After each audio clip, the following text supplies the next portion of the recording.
What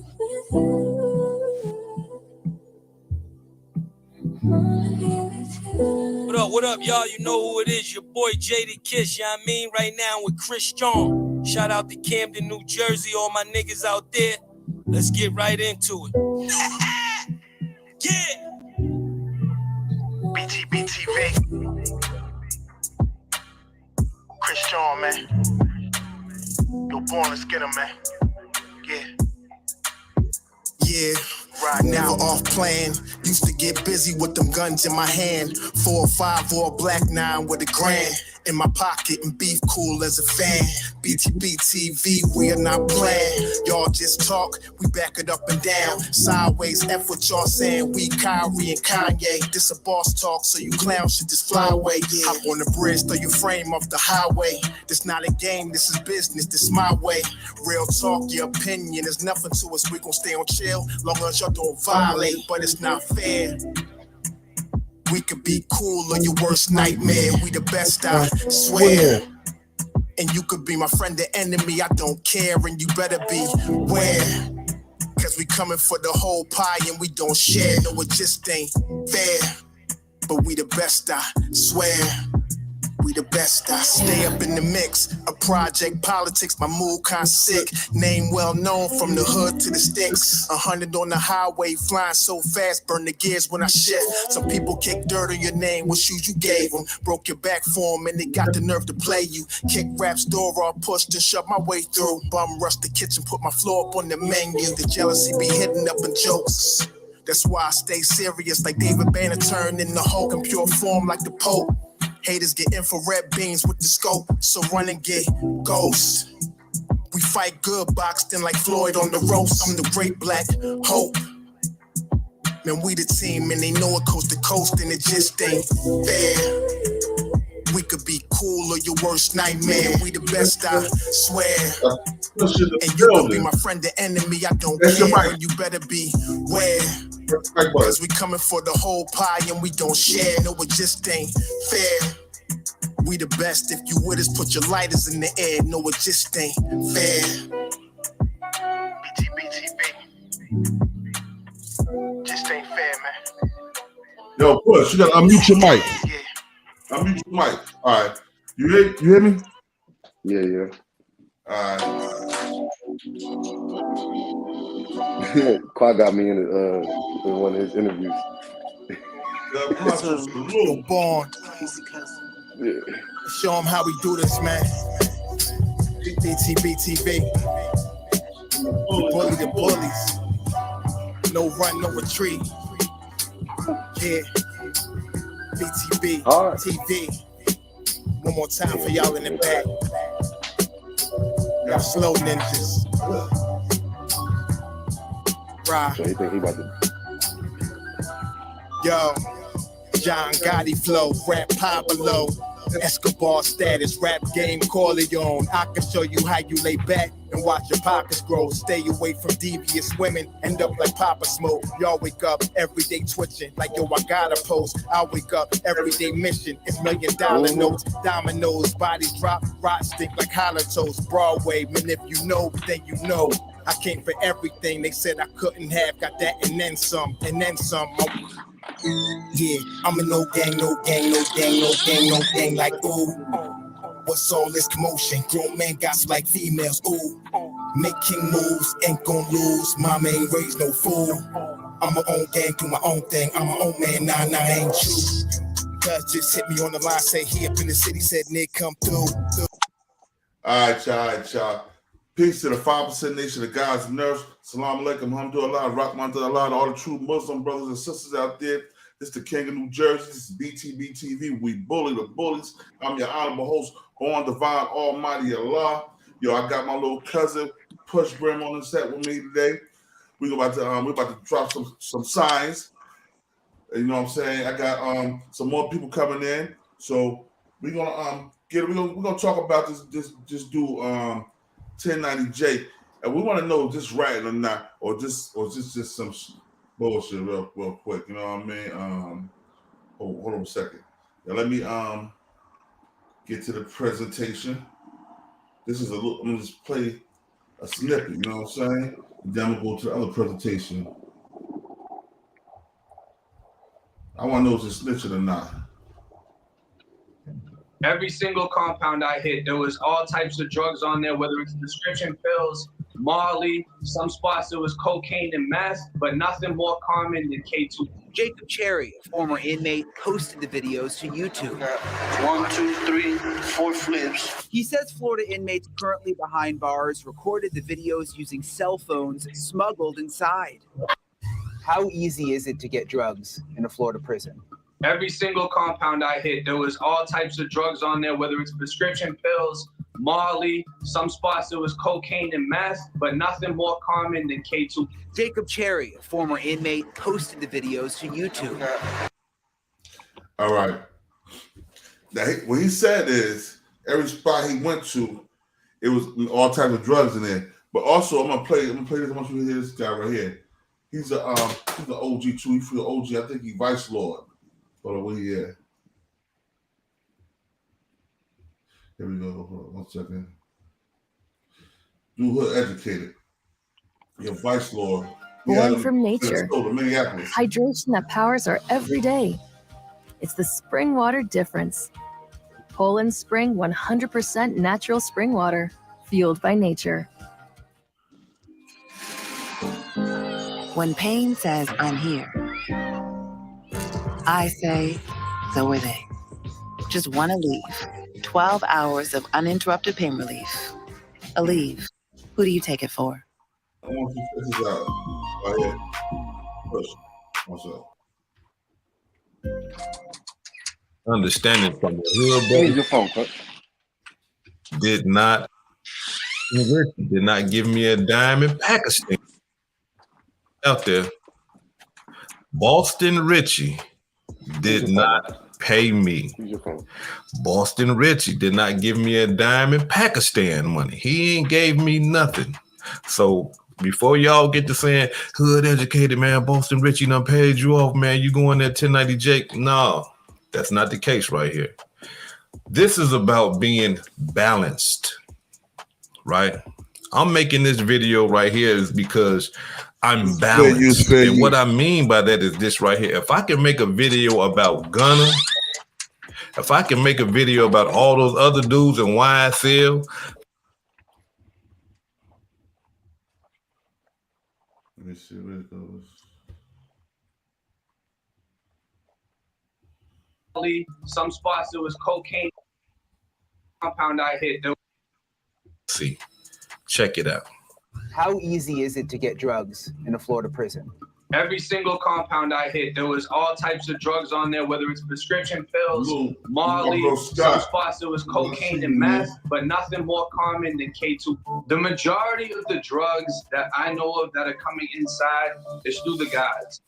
Now, as y'all can see, right, 1090 Jakes tells the news reporter that every compound that he been on, which is prison, right, there was drugs. Not only that, he named the drugs: cocaine, weed, meth, K2, prescription medications, right? But he didn't stop there. He also said that the majority of the drugs that are coming in the prisons is by the guards. We build a piece to the guard. Correctional officers. Too, bro. Come on now. They are the ones bringing the drugs into the facility, right? Now, some people will say, hey, man, look, that's public information. Everybody know that the guards bring the dope, you know what I'm saying, in the prisons. Everybody know that the guards bring the cell phones in the prisons. And y'all are right, right? You're absolutely right. But from a gangbanger's perspective, from a convicted felon perspective, from a hood perspective, I would have to say that that just was a little too much talking. Everything that he said to that news reporter is a no-no. That goes against the rules. All right. Now, you heard what he said, right, Push? Yeah, I heard him.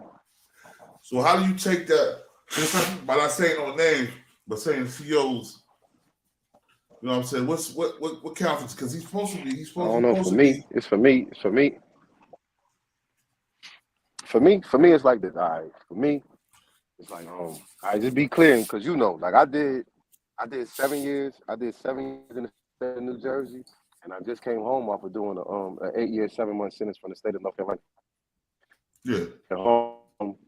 I've been home for it'll be a year. It'll be a year. April 3rd. You breaking up, boy? Push. You breaking up? You breaking up? Push. You breaking up?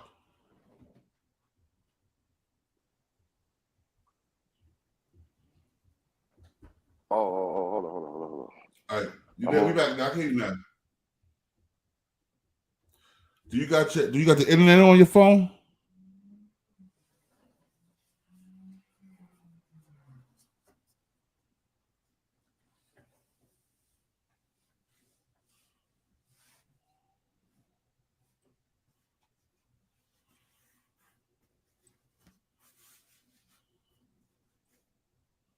Yo, well, we wait for Push to get back in here.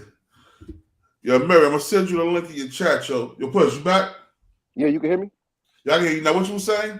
Nah, like I said, I just got finished doing time. I did the time. I did the 7 in Jersey, and then I just got finished doing the an 8-year, 7-month sentence out here in North Carolina, and I came home off of that in April 2nd of 2022. So it's going to be a year in April. Now, as far as what's going on in prison, it's no secret. Like, it's no secret what's going on in prison. Everything that's going on in the world is going on in prison. Only thing that's different is that it's the price of what it is. Like, so you probably making 200-300% profit. And I don't know the exact word. I mean, I don't know the exact math on it, but you basically doubling. Way more than doubling your money for the stuff that's going on in prison. But at the end of the day, it's like now it's two things. It's two parts to that for me. For one, I don't put the rat label or the homosexual label or the child molester. I'm mindful about the labels that I put on people, but also in saying that, you got to be mindful about the people who you expressing these things to. Like, if it don't got nothing to do with a news reporter, he's reporting. That's his job to report. I mean, he's a journalist. It's his job to report on the things that he hears. So you have to be mindful about the stuff that you say. Me personally, I don't believe, man ain't say no names. All that stuff right there is public knowledge. Like, all that's public knowledge. When you first fall in the prison systems, they give you tapes. They give you tapes on that. Oh, stay away from prisoners, stay away from COs. You can't have no. So all that's. Thank you, Derry Forever. Peace. Pass out. Thank you, Derry Forever. Peace, Queen. All right, go ahead, bro. Yeah, but that's common. That's common knowledge. Like, that's common knowledge. Every facility that I went to, me too. They rolled out every facility that I've been to. They rolled out the red carpet for me too. I mean, that's just on the strength of whatever it was that I was doing. I mean, so people rolled out the red carpet for me. You know, they're gonna tell you the information. I'm not saying that they do that to everybody, but I was one of those guys that they gave all the information to. Now, was they telling me, oh, it's this person or that person or this person? Nah, they wasn't doing nothing like that. They wasn't going as far as actually, but for the most part, you know exactly what's going on in prison. So that's not really a secret. As far as him getting up there and talking to a news reporter, me personally, I wouldn't do nothing like that. Me personally, I wouldn't be talking to a news reporter. We talk to the guys about it all the time. Like, the guys that ain't been to prison, we telling them, oh yeah, bro, you know, when you get there, it's gonna be this, that, and the third. Then depending on what you into, and then depending on who you are, you know, like, as far as for me, they roll out the red carpet for me. You know what I mean? So I'm not sure they was doing that to everybody. And again, I wouldn't recommend that. I wouldn't recommend sitting down with no journalist. You can be considered a journalist. You my first cousin. You could be considered a journalist. Yeah. But at the end of the day, I know you're a street guy. I don't believe that you're gonna be taking this information and then running somewhere. Oh yeah, little cousin said this, that, and the third. Whoop. I mean, it ain't gonna be no shit like that. But what he said, I can't really picture somebody getting in trouble for what he said. Me either, bro. Yeah, I can't picture nobody getting in trouble for what he said. Like, you speaking in a bunch of generalities. Like, you basically speaking in general, and that's no secret. If you on max, if you want a max facility, if you want a medium facility, we don't have the amenities. I can't leave the prison whenever I want to. I can't say, hey, I'm gonna go out here and go get this pack, and then, now I mean, only people that's leaving the facility is the police. They leaving the facility and coming back. So if it's things that's being introduced, if it's being introduced into the facility, that's common knowledge. Like it's common sense to say, all right, so who the people that's coming in every day and leaving every day? Because it's not the prisoners, it's not the convicts, it's the CO. So it's really no secret, bro. Like that's not no big thing. Everybody know we getting pussy in prison. You getting pussy in prison. You getting to work in the prison. I mean, everybody know this. I mean, and where you getting it from? Like, I mean, everybody know that, bro. It ain't no secret. But let me ask you a question. Do you think they're doing that because it's a lot of black bloggers out like me, right, that tell these prison stories that talk about the COs. They don't name the names either. They talk about the COs bringing stuff in, the COs having sex with certain inmates, and nobody say nothing about them bloggers. Do you think it's because he's a white boy that everybody is jumping on like that? A white blood? Honestly, that was my first thought, and I said that after you pulled me to what you was trying to do in the interview, I was like, man, to me it's probably more to it. It's probably, you know, he's a white guy. He got the 1090 in front of his name, and you know, he might be representing, or he believes that he's representing something, and you got more people that's on his heels. I mean, you probably gonna have more people on his heels on the strength of that. I've never really tuned in to dude. I came across him one time, and I think he was exposing somebody, but the 1090 is what caught my attention. I'm like, okay, this 1090 and it's a white guy. So you saying you put the 1090 in front? So what are you saying? Like, you saying that this is what you represent? And I mean, I know it's a different, depending on where you at geographically. He's from Boston. He's from Boston. Right. So depending on where you at in the world, it might be a little bit more accepted, because, you know, it's a little bit, you know, some people going to accept it up there, some people don't. In the South, he gonna have a harder time, and in LA, he gonna have a harder time. I mean, but people kind of accept them people into that. So, like I said, I think it's more. I think it may be more to do with that.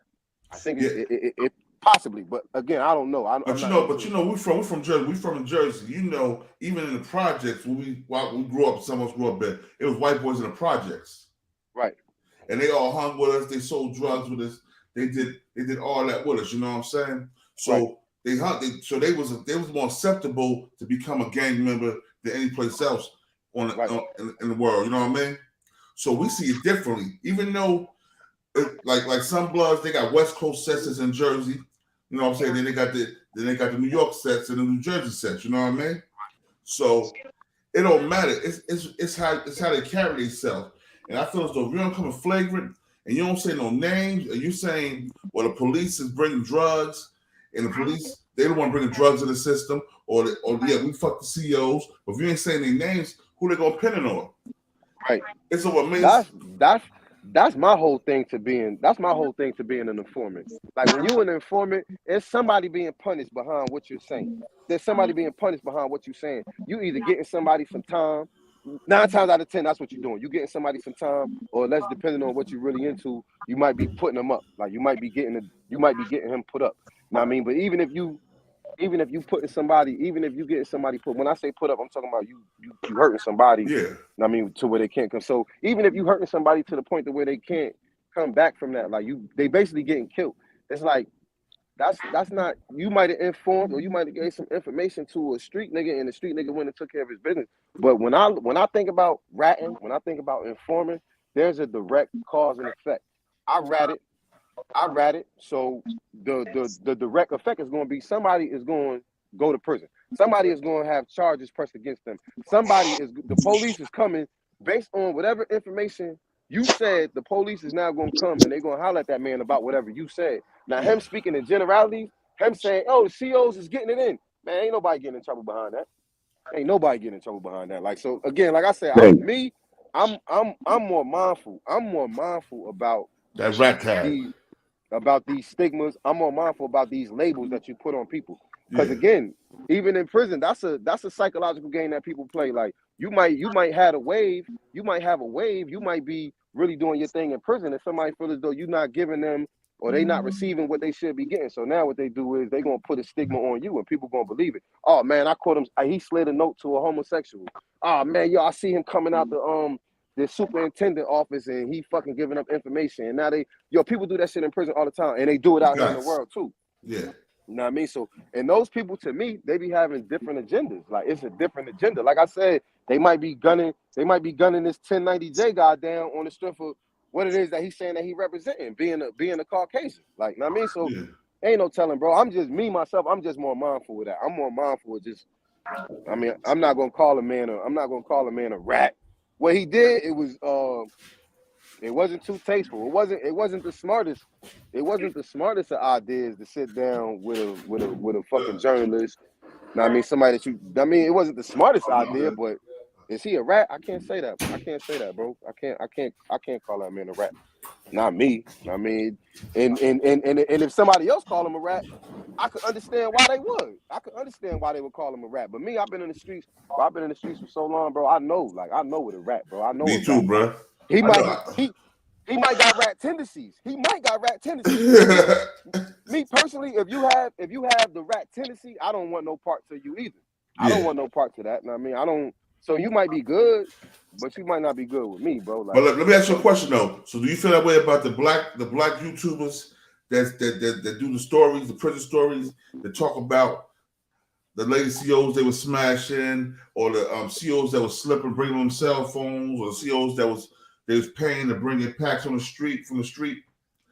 You consider that snitching too? Again, bro, like, I ain't gonna lie, bro. A lot of that stuff is new to me. Like, so it's like with the time that I've been going, technology has advanced so much, and everybody is just jumping on it. Me personally, I think Facebook, I think Twitter, I think TikTok, I think all that stuff gives too much. I think all that stuff is giving you too much insight into people's personal lives. Like, it's no longer personal now. Everything is done for the world to see. No matter what you do, it's done for the world to see. So I kind of stay away from that. Like, when I'm on YouTube, I check out certain videos or whatever, but I don't, like, as far as people just giving out that information, like, yeah, bro, I don't, me personally, I don't agree with it. But I know that a lot of people are intrigued by prison stories. A lot of people want to know about, what's going on in prison. Oh, the meals that you cook.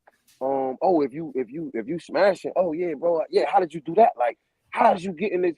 And if you know anything of what I did while I was in prison, man, I don't toot my own horn, but it was awesome.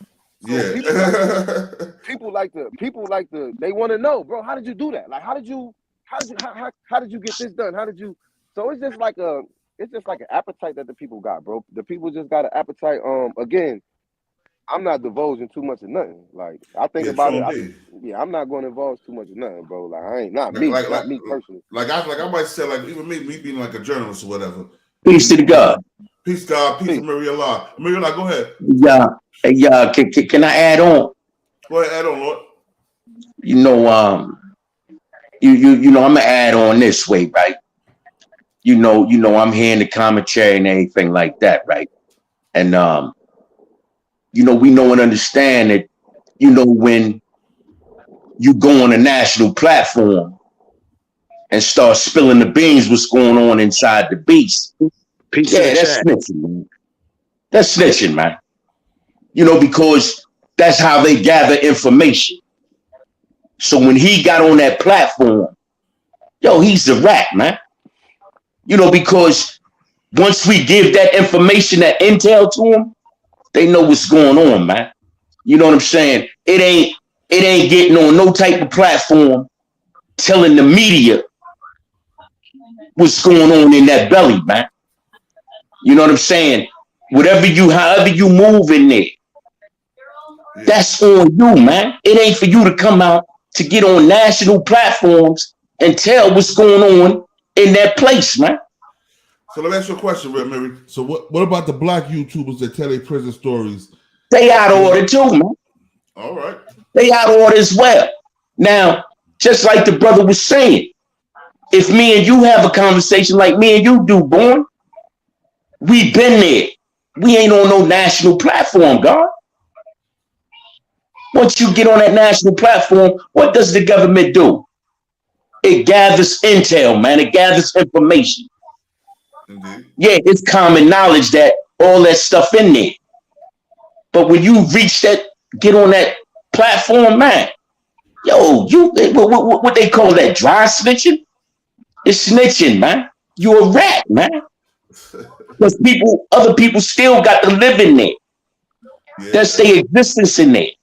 And you get out, now you want to tell what's going on in there. Man. You know, the book or the code to the street, it ain't no more, man.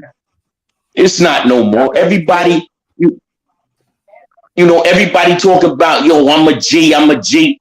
Nah, man, you ain't getting on, a G ain't getting on no national platform telling what type of drugs coming in, COs bringing cell phones in. You know, no one understand, man. You know, I'm almost 60 years old, man. And I've been in that spot for decades, man. Mm-hmm. And I would not come out here on an interview or on this platform here, on your platform, God, and tell what I was doing in prison, what type of guards I was smashing or whatever. Mm-hmm. That's not the media's info or their business, man. So on the low, you telling, man. You telling. Because no one understand. Brothers in that predicament right now, they striving to live, man, the best way they can. That's how I see it, man. You know, I'm from the old school, man. Mm-hmm. Loose lips sink ships, man. And they sinking ships, man. Going on a national platform doing that, man. Yo, but you gotta think of it like this too, bro. It's also being said in the streets, and niggas in the streets are amplifying that shit too. It ain't just like it's already known. Now you hear me, Peace, right? Hey, Peace. Hey, Peace, quiet. You hear me, right? Yeah. Listen, I get it. I totally get it, and I can understand why the brother would feel as though he feels. Because I'm not going to defend it. I'm not defending it one way or another, right? Again, for me, like I said, as far as with the label, I'm not throwing labels out there. I don't know that man, so I'm not throwing labels. As far as for what he did, yeah, bro, that wasn't tasteful. Like how the bro was saying, it's not tasteful. It's not wise. And certain ones of us, yeah, we're not going to do that at all. Like I'm one. Okay. Okay. Let me add this on, God. But again, my understanding of that is going to be like a rat is a direct cause and effect. And no matter what he said, he said what he said. Man, ain't nobody getting in trouble behind that. You might be exposing, and we got prison politics. We have prison politics. And then, I mean, and as far as the prison politics, this is only for us. So if you're not involved in this, you shouldn't be knowing nothing about it. Even if you are a prisoner, if you're not a part of certain shit, you're not going to know that. Again, but I go back to, and this happened in Jersey, right? I believe this was 2010 or 2009. It was a brother, 2G. Corey Boyne, or whatever it was.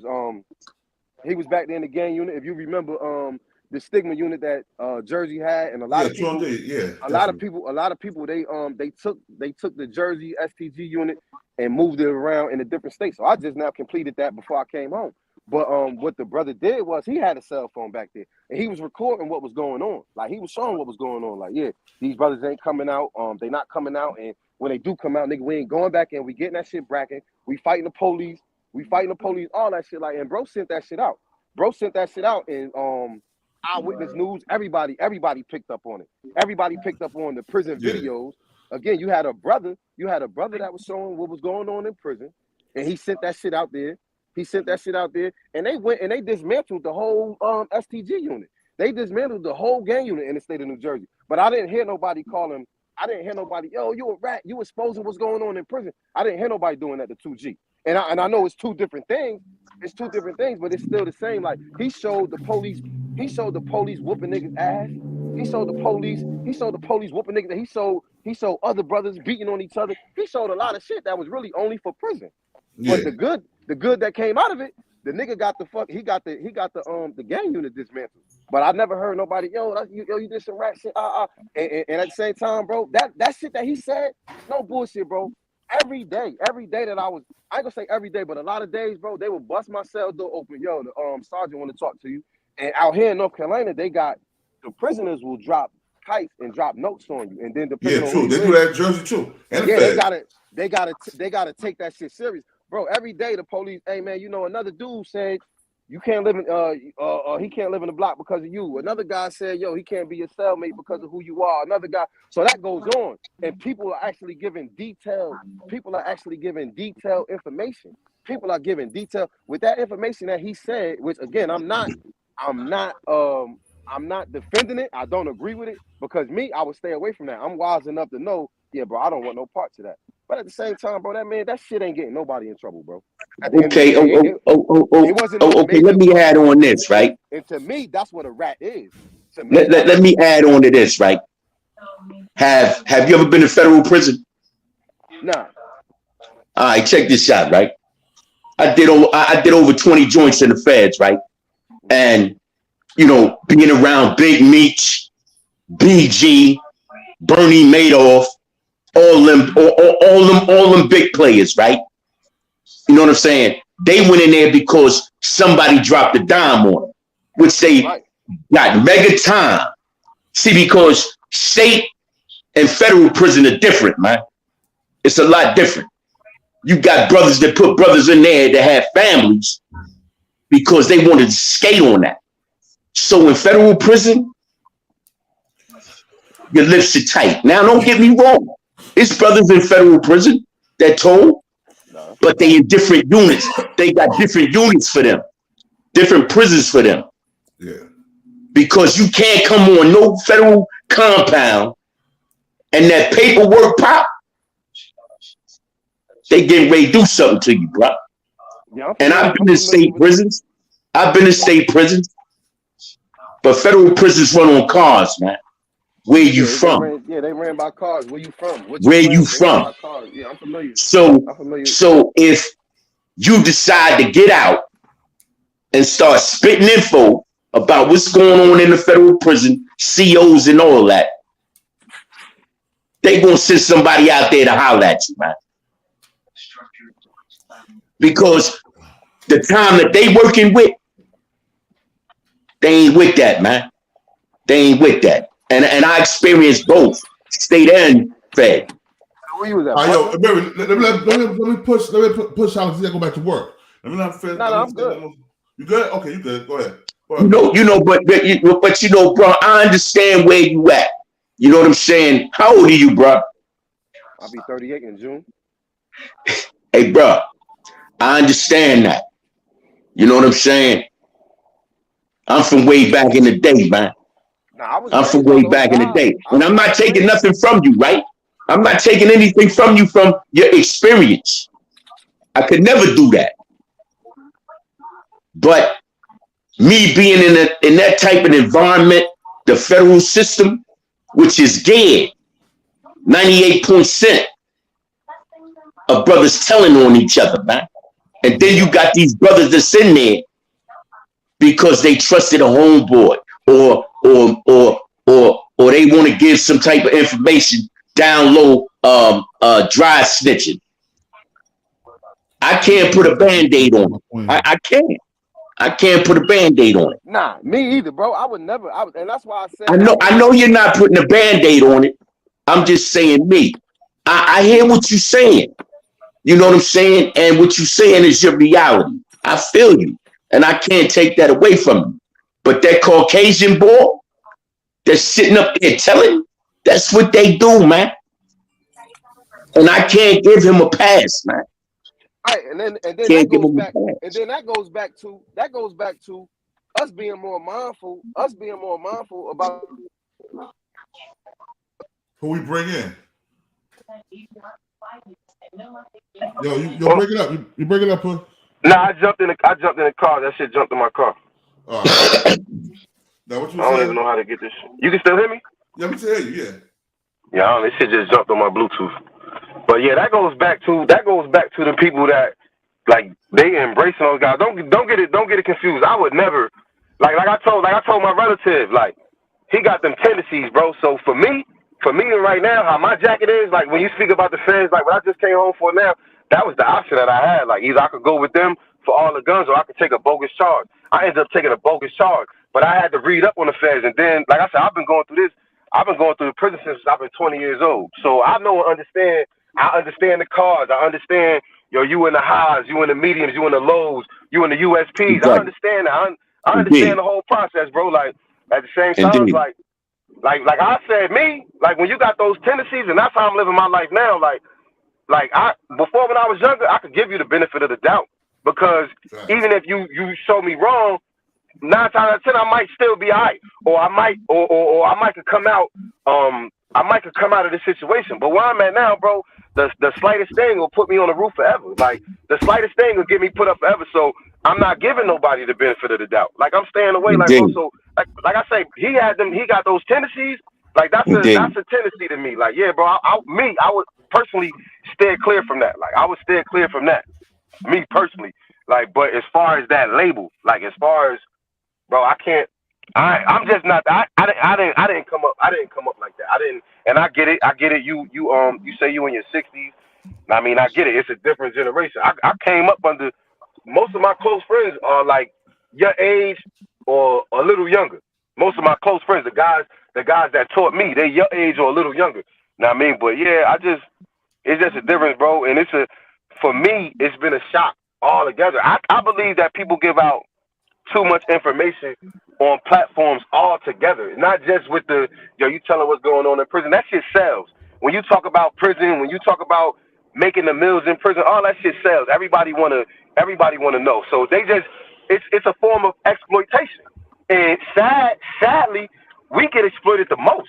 Know what I mean? So yeah, they coming to us, they telling our stories, or they said you living in the life of the day of Push Brim because I'm posting everything. So I believe that it's too much information out there altogether. Know what I mean? That's how I believe what's going on with social media. Like, I mean, it's way too much, but I cannot put a label. I'm not one of those guys, bro, because somebody could do that to any one of y'all. Somebody could say, hey, Push, you know them guys that you was on the phone with? Yo, they such and such. Or the guys that you was on the interview with? Yo, them niggas bullshit. But me being, what I'm going to do, I'm going to say, oh, yeah, you right. That nigga is bullshit because you said so. Nah, bro, it's deeper than that. My nigga, like, I'm not just going to put that man spoke in general. Like, he spoke in general. And again, I'm not defending him. He spoke in general. To me, an informant, a rat, this nigga is, it goes back to your intentions. My intentions, your intentions as a rat is to get somebody fucked up because you're trying to come up out of something. You want to come up out of your situation. You got yourself caught up in a situation. So your intentions as a rat is, okay, I'm going to put this shit off on somebody else. From the clip that I seen, I can't say whether that was the case with him or not. So me personally, I don't put them labels on people, bro. Me. Okay. So I'm going to say this, right? I understand putting labels on people. So in the federal system, right, they call it work, right? Let me see that shit in black and white. Let me see your paperwork, man. Because the mouth is made to say anything. Let me see in black and white them documents, man. And I don't have to see his documents because I see what he doing. I've looked at prison videos where brothers sitting in there cooking oodles and noodles, man. Dancing, rapping. You doing the other brothers in there this service that need them phones, man. That need to holler at them lawyers, man. That need to holler at their family. But you on here cooking oodles and noodles, hookups, dancing. Come on, man. What is all this coming to? But I understand that. You know why? And why is a question that only God can answer, man? Because they dum-dums, man. Yeah, man. They doing other brothers disservice, man. It's common knowledge how they getting in there. That's your business, man. That's your business. It ain't the social media business. Because social media watching them fools cooking oodles and noodles, man. Showing their commissary. I got all this, I got that. Come on, bro. What's wrong with you? See, that's why with me, I don't really do the prison stories like that. I might tell a couple of stories here and there about beefs we had and shit like that, but I don't talk about what's going on in prison because, like I said, you can't fuck up for the next man that's going in there. But also, the shit's not new on the sun. The shit's gonna keep happening and keep going on. They can do many things they want in prison, and like many CEOs of they want. But it's not gonna change. It's gonna start flipping and happening the same again. It's gonna happen the same again. So we can't put that on nobody. Nigga, you pull up, hey, take this, yeah, I need this, what you need? Like, yeah, a little quick 1,500, little quick 2,000, like, yeah, they gonna bite, bro. That shit ain't messing nothing up, bro. Prison been operating like that since day one. And like I said, man, they giving you fucking videotapes telling you and fucking processing what to look out for. Yo, look out for this. Look out for the CO that's too friendly. He might be trying to look out for that shit. But that shit common knowledge, bro. Like, I mean, it's common knowledge. Then we out here, we tell the same stories amongst our men. We tell the same stories amongst our people. And these niggas be sour. These niggas be sour out here too. Like, and we telling the same shit. Oh, big bro, what you was doing in prison? Ah, man, I was getting it like this. What's the difference between him? Just because he hasn't been proven yet? Because he hasn't been put in that situation yet, bro? It's the same shit. Niggas just be exploiting prison, like. And that shit is pain. But that shit pain. So when you can have the cell phone to reach out to your people, or when you can't, or when you can make your little plays to get your money, to get your lawyer, get all that shit together, yeah, bro, you gonna do that. Like, you know what I mean? And a lot of brothers need that. Shit, I needed it. Like, but again, like I'm just more mindful about we gotta what they've been saying is a cancel culture. Like, yo, so we for every little thing, and I'm not even saying that that's little, cause I'm telling you, that was wrong, bro. He sat down with a journalist, and you said some things, bro. And ain't no telling what he said off the air. Ain't no telling what he said off the air. So yeah, you gotta be, especially if you're saying 1090 this, if you saying 1090 this, or if you in a certain car, bro, like, yeah, a lot of shit shouldn't be said, bro. Like, just keep that shit to yourself. But again, he's one of those. He could be one of those fucking culture vultures, bro. Like, he could be one of those people he's capitalizing. He's capitalizing off another group of people's pain. You capitalizing off another group of people suffering, bro. Like, and that's just a direct effect. I see that shit with everybody. I see that shit in country music. I see that shit in fucking I see that shit in fucking rock. I see that shit everywhere I look. I see people that are stealing from us. And they culture vultures, bro. So that right there was just the tip of the iceberg. Niggas been embracing that man. I don't know him, but I guess he got a following on his platform. He got that near million subscribers. All right, so that's what I'm saying. People been embracing that kind of shit. People is embracing. So to me, what he did, that's not the root, bro. To me, what he did, that's a side effect. That's a side effect of what the fuck is going on, bro. The root is if people give him that status when he shouldn't even got that status, if people follow him and listen to all the stories from the beginning. But sit down, he's already out there. He got over million subscribers down there. And that's what I'm saying, bro. That's these culture vultures, man. Like, I sat back and watched no bullshit. A lot of stuff that I was watching, and I speak a lot about this to my people about what was going on in hip hop. Like, it was a lot of music that was coming out while I was locked up, and then when the video dropped, or it's an award show, yo, it's a Caucasian, bro. It's a Caucasian, and he done took our whole shit. He done took our whole style. And what they do, they use that shit as a platform to get known, and then they off the different shit. It's fuck you. And it's never nothing is ever given back to us. Nothing is ever given back to us, but us as a people, we don't mind giving that shit away for free. So this is what happens. It's called exploitation, bro. That's exploitation, bro. They exploit us, and we just sit back and like, it's boo. Like, oh yeah, it's all right, man, it's all right. Yo, that's the bro. Yo, that's 1090 this, or that's 1090 that. And then when he does something that's outside of what we feel as though it's the norm, that's where everybody up in arms. Nah, hell nah, nigga, we need to be up in arms now. Why is y'all subscribing to this? How y'all subscribing to that? But my relative, he got his platform, and nigga, ain't nobody subscribed to that. Like, he don't got, I mean, I'm not saying that they are, because I don't know. But I'm just saying, like, that's what we do, bro. We give ourselves away for free so much. And then when other people capitalize off that, we sit back, oh, damn, how the fuck? Yeah, bro, like, that's I have a problem with that. That's what I have a problem with. Like, I got a problem with that. I got a problem with them, with us being exploited to the, exploited to the max. How many times you see people try to get into country music and oh, you getting blackballed from Tennessee, man, you know, but how many of them they got in our shit? How many of them they got in our shit? And then they giving the bullshit to the youth. They giving the bullshit to the youth like what they speaking is facts. But everybody jacking that shit. Like everybody going, this is what everybody doing, bro. We get exploited so much. We get exploited so much to the point like that shit right there that dude did, bro. That's not the root cause, bro. Like, yeah, it was foul. It was distasteful. You know what I mean? And like I said, me personally, I would stay away from a guy like that. That's bad tendencies. Like, but yeah, bro, I think we need to get to the bottom of what's really going on here. Like, we need to get to the bottom of it. Look at my man Hood Blog in here. The Hood Blog in the building. Salute, bro. Salute. We got King, Philly in the building. I appreciate you for tapping me in, King. Much love and respect. You know how we carry it. And salute to the other brothers in the chat and on the stream and the panel.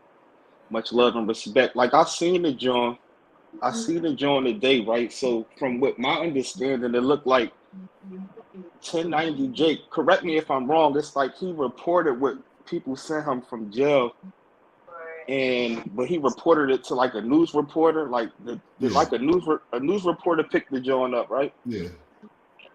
You know, in my eyes, everybody different. You know, in my eyes, that's considered ratting. You know what I mean? Because it's like this, bro.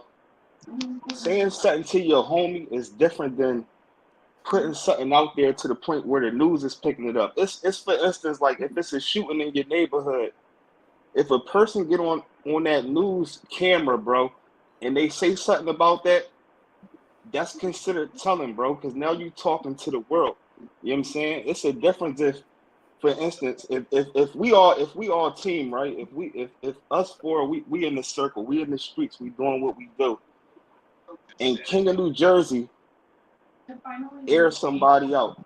Now amongst us, we know it. We might talk about it. We might be like, damn, King the air ball out, like we might be talking about it, but once you leave out that circle and you giving it to somebody else for it to float around, it's considered telling. Like I heard earlier it was said, like, you know, it didn't affect no COs or nothing, and nothing got locked up. Like if you've been in jail before, you know, if you ever had a horse that you directly dealt with, if you ever had a real horse and that horse get told on, for instance, say if the horse bringing in pack supports or whatever, where they bringing in cell phones, when somebody tell on that CO, now the whole jail, it's a whole new rule now. Now they, Christian, salute, bro. Now it's a whole new rule where they really searching COs, bro. Like getting packages in, bro, that's very important for the dead.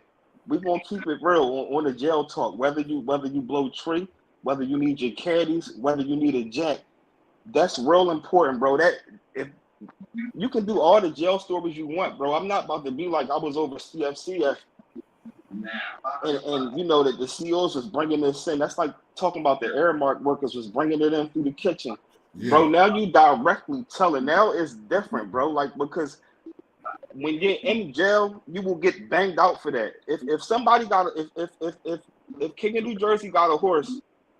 And I'm running my mouth around the block like, damn, King of Jersey, he got a horse. You know what I'm saying? So, like, Johnson is a horse, bro. Like, now that word get around and they find out I'm the one that said that, you getting treated in jail, bro. Like, jail politics. Yeah, like, jail politics is very serious. If you in jail, I don't care if the CO... If you've been in jail, you done seen situations where a CO will come on your block with a group of niggas from another block and get somebody treated. Mind your business. We ain't talking about that. I'm not about to be in jail like, damn, yo, they ain't here treating us. That's a part of jail. You got a bed. You got a man all the way up. Nobody should be in jail complaining like, yo, the CO's mistreating us. House of Corrections, State Road, they shut it down. But summertime, bro, it's no air conditioning, no nothing. It was niggas in there with asthma, all of that. Having asthma attacks, heart attacks, dying in the joint. You gotta let them folks do their job, bro. You reap what you sow. When you step in them streets and you go in them jails, we're going in them jails. That's like getting on the news reporter and you really directly talking about your plug. Like you giving accurate, you know what I'm saying, details of what went on, bro. Like, of course we know how the horses. I must have missed that. I must have missed it. I must have missed like the entire clip. Because only thing from what my relatives showed me, like, and don't get it confused, bro. Like, I don't want nobody up here thinking that I'm I'm not saying that man a rat. I'm not saying that man is not a rat. Now y'all saying he a rat. That's fine. And just like I told my cousin, I told him like I could understand why somebody would say that. Like I could understand why somebody would say that. But again, we speak about experiences. Like I'm speaking just from my experiences, and it's like I'm not quick to say that, bro. I'm not quick to just say, yo, that man is a rat. Like even when we speak about the feds, I done did 14 years in prison, bro. I just came home. Now I mean, like even when the bro speak about being in the feds, it's still certain guidelines that you gotta follow. Like, oh bro, I'm gonna give you X amount of days to get your paperwork in before we just say, and the nigga say, yo, he's a rat. And they can say, yo, he's a rat, whatever the case may be. All right, I'm gonna give you X amount of days to get your paperwork in, and then we're gonna take it from there. Either we gonna roll you, you're gonna be going up that hill, or I mean, you're gonna be going out the hard way. And I'm one of those guys, bro. I'm one of those guys that if you landed wherever I was at, niggas gonna look at me and say, all right, bro, how we gonna take care of this? Like, how you wanna take care of this, big bro? And I'm gonna say, oh, all right, bro. So I'm a guy that's used to being judged. I'm used to being the judge for brothers. I'm used to being the judge for brothers in the world. I'm used to being the judge for brothers behind the wall. So for me, I can't say about the next man. I can't say nothing about the next man and how he drives his car. But as far as how I drive mine, I'm fair, bro. I'm fair. So I'm not quick to. Don't get it fucked up, nigga. He spoke too much. He spoke too much. I probably got to go back and look at the clip and see what more that he said. But from what I caught, he's saying generalities. We saying, oh, all right, it's cool. We saying, yo, it's cool. It's cool to talk to your man. We saying, yo, it's cool to talk to your man about what we doing because it's your man. But mind you, I got homies right now fighting hot ones, bro. I got homies right now fighting murders. I got homies right now fighting murders because they talk to their man. So it's the same shit to me, bro. It's the same shit. It's not the same though. It's not the same because if you talk to your man that you're supposed to trust, that you're doing dirt with, that means your man is a rat. Because everybody in your circle, it depends on who you're dealing with. My thing is that these people are not being tested. These so-called men that we got, how many of our men been in interrogation rooms and actually been tested? No, what we doing out here is we giving them the benefit of the doubt. We giving these niggas the benefit of the doubt. And until you been in there, until a nigga say, until you got niggas talking about giving you all day in prison, until we got niggas saying, yo, I'm gonna give you life in prison if you don't do this. Now when he stand firm, then yeah. But nah, bro, a lot of peace. A lot of people. We giving these brothers the benefit of the doubt, bro. Like, and it's the same shit.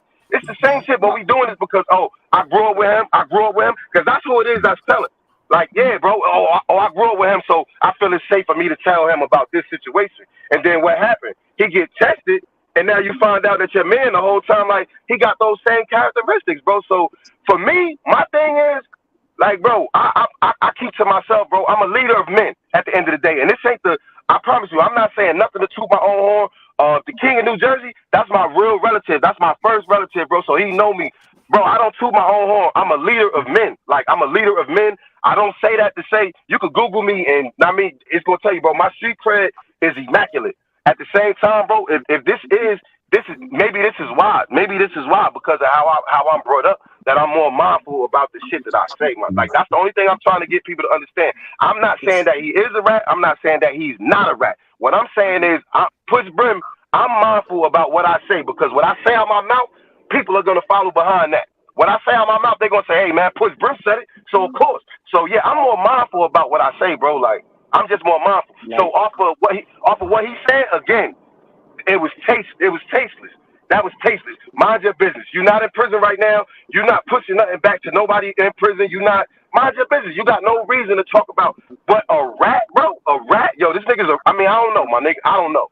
I don't know. I don't. Like when it come to telling, it don't mean you wrote a statement. It don't mean you signed your name on a statement, bro. Like, especially, what you doing time in jail. That's like, for instance, if the block is open and you having chow on the block, and somebody took the whole pack of cookies.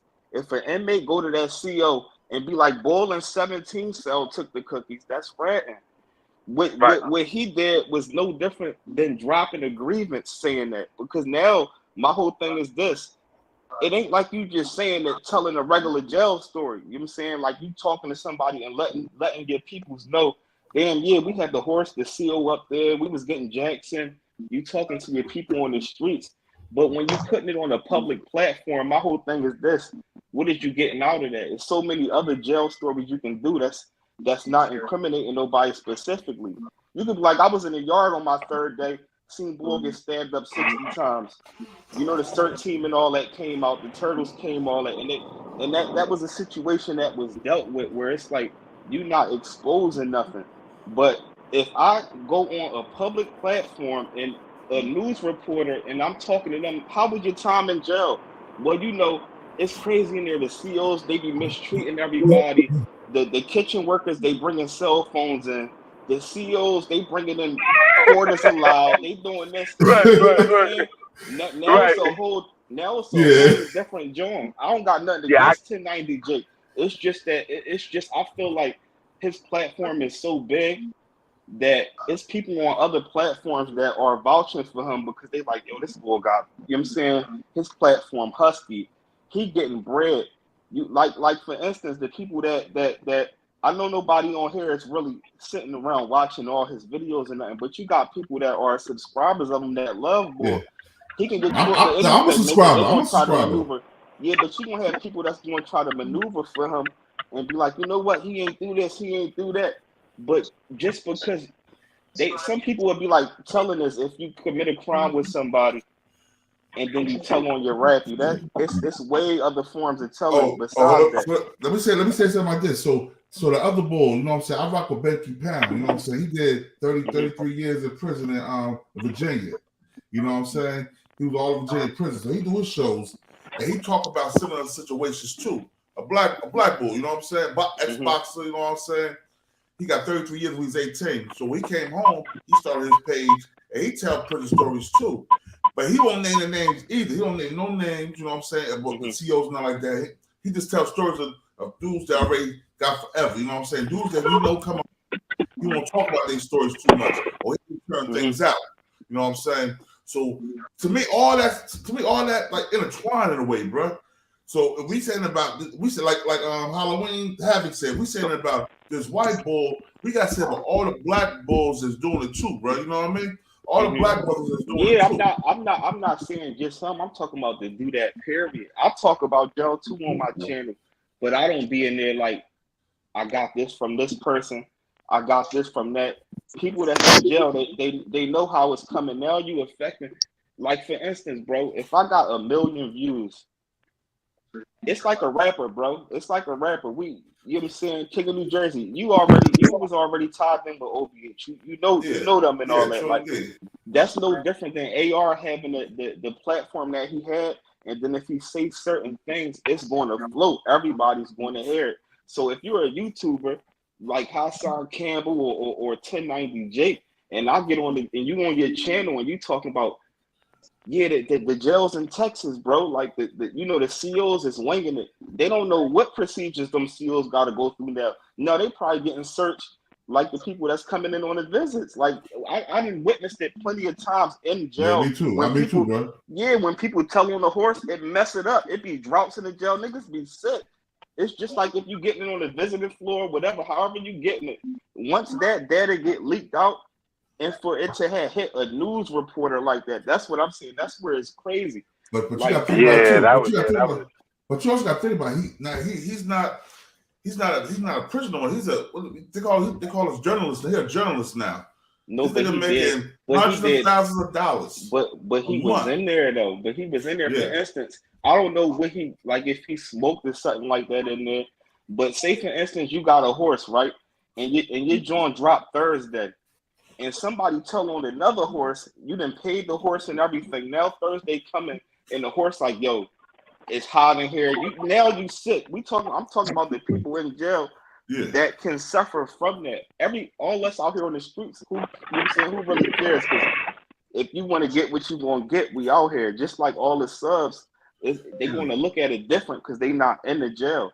But you got COs that even whatever, if that was the case, if they wanted to make the extra bread or whatever, they could be, you know, dealing with consequences. But who knows? It ain't like the CEO gonna come out and be like, you know what, we was swinging stuff off, and now they made it hot because they got to keep it on the low. You know what Okay. Let me add on real quick, right? Okay, I'm gonna say this, right? Lo and behold, he never goes back to prison. Because if he goes back to prison, yeah, that's the problem. And people catch wind of his videos, what you think gonna happen, man?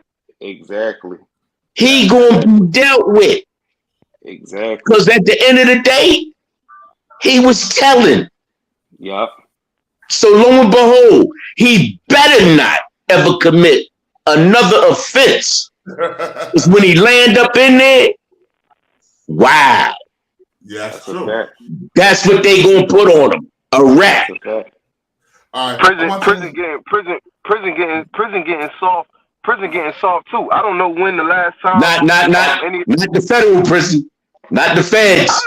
Me personally, I'm not one of them ones that get caught up in. I don't get caught up in the because I was at this prison that make me like this. I understand the complexities. I understand the complexities of state and federal prison, man. You got them real dudes sitting up in them federal prisons, man. Them lifers. And they not playing the radio with no rap, man. They not playing it, man. I don't know.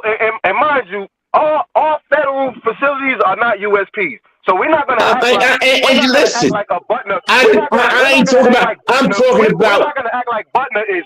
We're not gonna. Bro, they got lows, they got mediums, but I done been to mediums and I done been to the pen, man. I'm talking from my experience. I ain't talking about them lows where the rats at. The mediums where the rats at. All mediums don't hold the rats. Some of them stand up. But if you go to a USP and he go in there, lo and behold, man, come on, man. I done been in the state prisons. State prisons turn a blind eye to that shit, man. They turn a blind eye to snitching, man. I done been in them, man. Bro, and that's the point. That's the point that I'm trying to make. That's the point that I'm trying to make, because the brother keeps throwing the feds out. Bro, listen, you was. That's where I've been, bro. That's where I've been. If you was a stand up, no. What I'm saying is, but just because busters go to the feds. So just because you was who you was before you got there, whether it's state or whether it's federal, you was who you was before you got there. Same way how it's real niggas that's not letting shit slide. It's real niggas that's not letting shit slide on state. But just I understand that. I'm not taking that. I'm not taking it away. And I'm only saying it because I'm taking it. Because how you saying it, you might have a viewer. You might have viewers that don't really know, and then you saying you keep mentioning the feds. Like, bro, the feds don't make you an OG. The feds don't make you a gangster. Bro, man, check this out, right? So it I understand, bro, man. I understand what you're saying, man. Wow. Hey, yo, peace, man. I'm getting ready to motivate, man. I can't do this one, man. Peace, God. Peace, God.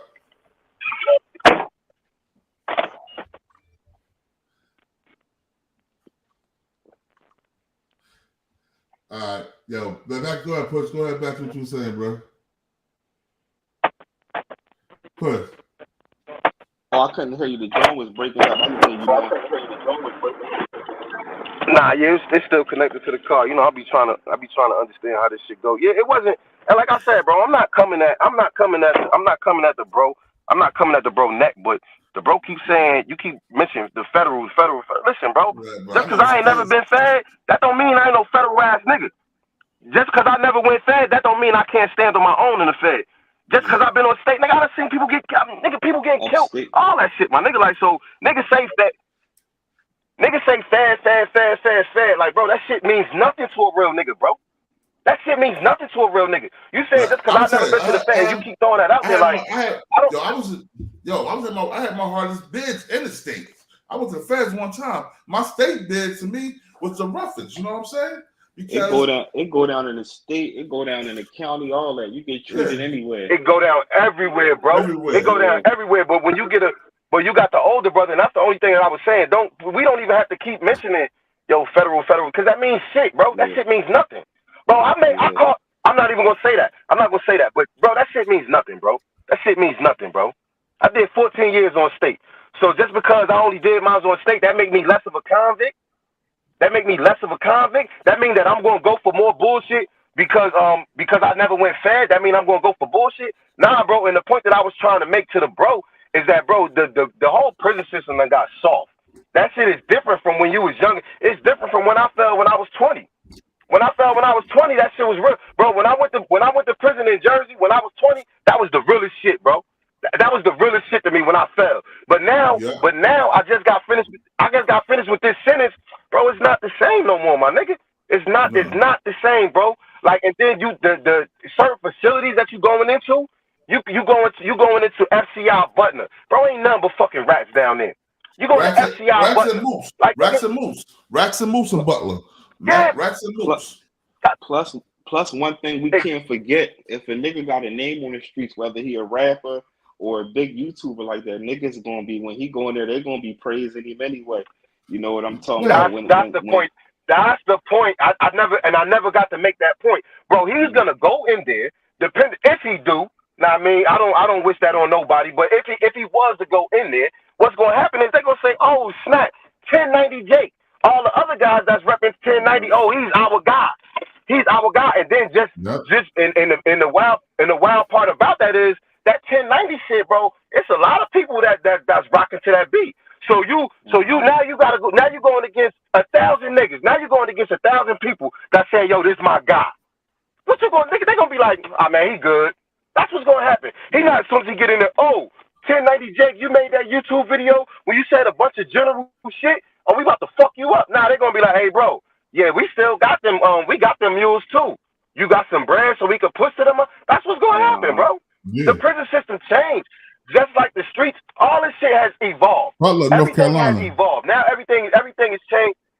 Yeah, everything changes so much, bro. Like, it's not the same. Like, it ain't no more fucking niggas stepping on shit. It's immediately, oh, this nigga a rat. Man, niggas out here talking about, man, he ain't rat on me. And I'm not one of them niggas. Yeah, the point that I was trying to make, the point that I'm trying to make is that only reason why I'm saying, bro, I'm not saying one way or another. I just didn't put it on him. Is that a characteristic of that? Hell yeah, that's a characteristic. Will Push Brim fuck with him? Hell no, I wouldn't fuck with him. But I can't just put that label on that man, bro, because people listening, and people like, oh shit, all right. Oh, Push Brim said it's a fact. And I don't want to trick nobody, especially nobody that don't know the intricate shit. Again, don't get it twisted. Everything that even the brother that's still on here, everything that he was saying, yeah, bro, that's facts. And I agree with you. Now, can I just put the stamp on him and then have the whole world rocking to that? That's not my place, bro. Because I seen both sides of that shit. True. And like I seen people use that shit. How I was looking at it. Oh, yo, hold on. One thing. Get my fault. If his big homies ain't checking that shit he's saying, there's nobody else place to check that shit. Because that's their job. They bring that nigga in. Yeah, that's true. And that, you know, how I look at it is exactly what you said, bro, is right. Like, you know how niggas is now. Like, it's just when I hear certain things, I look at it like, damn, if that was me or if that was somebody from my hood, and you see these niggas on Channel 6, and it's like, damn, you know, so-and-so, Yeah, you giving that information out about the jails in the area, your hood gonna be looking at you crazy. So that's just the point I was looking at it as. You know what I'm saying? He probably, I didn't even... when my relative, when he showed it, right, when he showed the clip, when my relative showed the clip, I was shocked when I seen the news, because I'm thinking it's just the regular. No, you on national television doing this, but see, it's gonna come a point in time. This is why, for me, bro, I've been in the streets for so long. This is why, for me, I'm mindful of I can't take certain jobs. I can't work. I can't be this because that's gonna go against this, or I can't do this, but. Bro is a journalist now. So that's your job, bro. His job is now to report. So for me, he probably should drop the 1090. Like, yo, drop the 1090 just and go on about your way with the journalist way, but bro, that's what's going to happen. But anytime that you get brothers like that, that's like anytime that you get brothers like that, me, I call it a NAS. That's a NAS of self. This is my war of self. Like, so in order for me, I'm going to have to protect myself. And we all have these inner struggles. We all have these inner struggles with certain things. I mean, so and that might be one for him, bro. It's you got to let it go, my nigga. Like, do you want to report what's going on, or do you want to still do you want to do this 1090 thing, bro? Because it really can't be both. Because as a journalist, it's really no holds bars for you. Now, I mean, as a journalist, there's no holds bars for you. But as 1090, you're supposed to be governed by certain things, bro. You're supposed to be governed by certain things, and that's wild, bro. That's definitely wild. I don't agree with that at all. Like, I would never ever. Let me say something else real quick. Y'all listen to you listen to Hassan Campbell right? Yeah. Hassan Campbell do the same shit. He might have talked about prison, but he talk about stuff that went down in prison, or he talk about shit people do on the street. You know what I'm saying? Or he talk about shit people did back in the day. He do that, do that. You know what I'm saying? That's the same shit, really. It is, and I don't respect him either. You know, on my channel, like I don't be talking about them type guys. Like, you're not gonna see me on the joint where I'm like, oh, 1090 Jake, this and that. I'm just giving my personal opinion on how I look at it. It's just like with Hassan Campbell, I got personal opinions with it where people, certain people might disagree, but I just look at it because 1090 Jake, from my understanding, it's like, bro, you've been in them jails. On top of that, you got a channel and you be exposing people that told. So it's like, man, bro, like, it's certain Jones where you might, right. You know what I'm saying? But he might have looked at it as a different. I'm not gonna sit up here and say, like, 1090 Jake, you might catch a case with him, and I'm not gonna say he gonna tell. He might, you know what I'm saying? Like, obviously, if he told for real, like, as far as paperwork, the whole world would know about it. So whatever he went through, they would have been knew about it. Yeah, he had to be standing up in the street. He had to be standing in the street and behind bars and in the jails, because we would have heard about him getting ran down on. He got damn near $1 million. We heard about none of that. He got damn near $1 million. Exactly. But just like bro said, guess we gotta look at it as distasteful. You know what I mean? So me myself, I wouldn't have, did that. Like, even in the video, I don't care if 300 people looking. I'm not about to be like, I was over CFCF and we was getting it from the kitchen workers, or the kitchen workers was, that's a little bit too much information, because now them kitchen workers is going to be getting pressed. You know what I mean? I just look at it from both sides, but it's a crazy genre. Yeah, it's crazy. Yeah, that's wild. Genre. You know what I'm saying? But like I said, I wanted to ask you a question. One question about this dude. What's his name? Nigga Boston Richie. Y'all heard of Boston Richie before from Florida? I don't know nothing about him. I just heard about him from this stuff that's going on, because I heard 1090 exposed him for being a rat, I believe. Yeah, 1090 put the paperwork out on him. 1090 my girl. Paperwork. Huh? Yeah, I don't know too much about him. I know my girl listened to him. Like, she was listening to him, and then when that came out, I was like, man, it's the same guy. And she like, I don't know. Yeah, bro, it's a lot of that going on, bro. Let me tell you, man. Listen, bro, and I fell victim to that myself, man. A lot of times, bro, we be giving these people the benefit of the doubt, and then it's wild, because what's going on with the new generation of hip hop is like, none of these guys is being proven, bro. Like, the stuff that the people that we grew up listening to, they was journalists. They was reporting what was going on. These brothers don't even be reporting what be going on. They be reporting fabricated stuff, bro. It be fabricated. Like, this is not what's going on in the block. Like, everybody not pulling up in Maseratis and foreign whips and got the baddest chicks. I mean, all this, and nobody had to hustle no more. Nobody had to hustle no more to get where they going. Everybody just went to sleep and woke up with $1 million. There's no more. So all that, to me, all the hip hop is like, and what's crazy about it, and again, this is one of the things that I tell my guys, bro, it's being controlled by another group of people, and they controlling the narrative, and they telling you, yo, I only want you to hear this. I want you to hear all that, the dummy music. I want you to be go dumb for all this designer stuff. Go dumb for the BBLs. Go dumb for the get you 1,000 rounds. Go get you 1,000 rounds on the drum and go shoot up the first black man you see, and yo, that's another notch under your belt. Yo, it's somebody else that's pushing this image out there, and then again we falling victim to it. We falling victim to it, and we letting them exploit us. We letting them exploit, bro. These rappers not really that, bro. Like these rappers not really that, bro. They haven't been, not all of them. Know what I mean, but for the most part, bro. Like for the most part, like it's crazy. I was in prison, and all the young guys that's coming in, they telling me about the guys in Chicago. They say, oh yeah, bro, you know he killed him. Yo, you know he killed him and him and him. Yo, he killed. So I'm like, damn. How the fuck do y'all know who killed who? And ain't nobody in jail, bro. Like, there's nobody in jail. But it's a different culture, and it's sad. It's sad to see, bro. Listen, us as a people, we are the leaders of everything, bro. Like, we might be some of the brokest people. We might be some of the brokest people, but we the biggest consumers. So they look at what we do and they set their trends off of how we do. We need to know and understand how can we take that power back. You know what I mean? Then they taking our platform and that shit is reaching all these other countries. It's reaching all these other countries and they getting rich off of this, and we working for the residuals. Like, I mean, and they telling you, nah, bro, don't spit that. Don't be on your Kendrick Lamar. Don't be on your J. Cole wave. We need you to be on that Tekashi 6ix9ine wave before the rap. When it was almost some robbing nigga shit, take the nigga shit. They want you to be on all that. They want you to be on all that. That's why I say, bro, it's a bigger war that's going on. It's a bigger war that's going on, and we really silent combatants. Don't nobody even know that we really the combatants in this war, bro. And they getting to us. They getting to us. They getting to us with our women.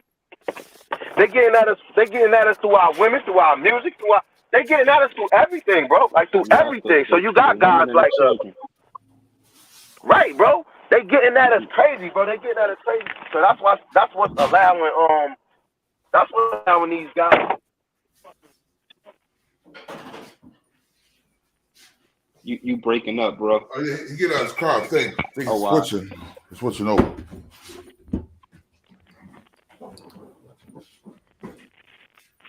You gotta get off the car, man. I'll be back there. Fuck I do with my key. Yeah, Cuddy, I don't even know how to get this shit on. You gotta go for the car?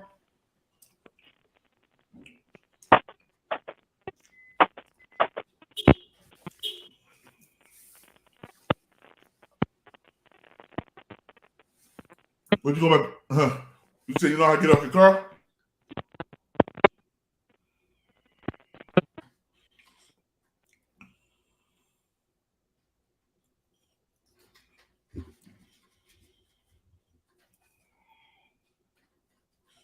Yo, Hood.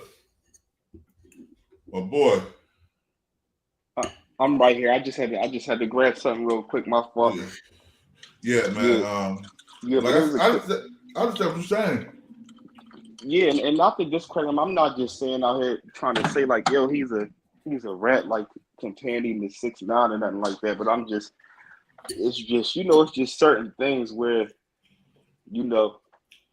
it's a no, and you expect certain people that have been through jail or in the streets to, carry it a certain way. But, to each his own, man.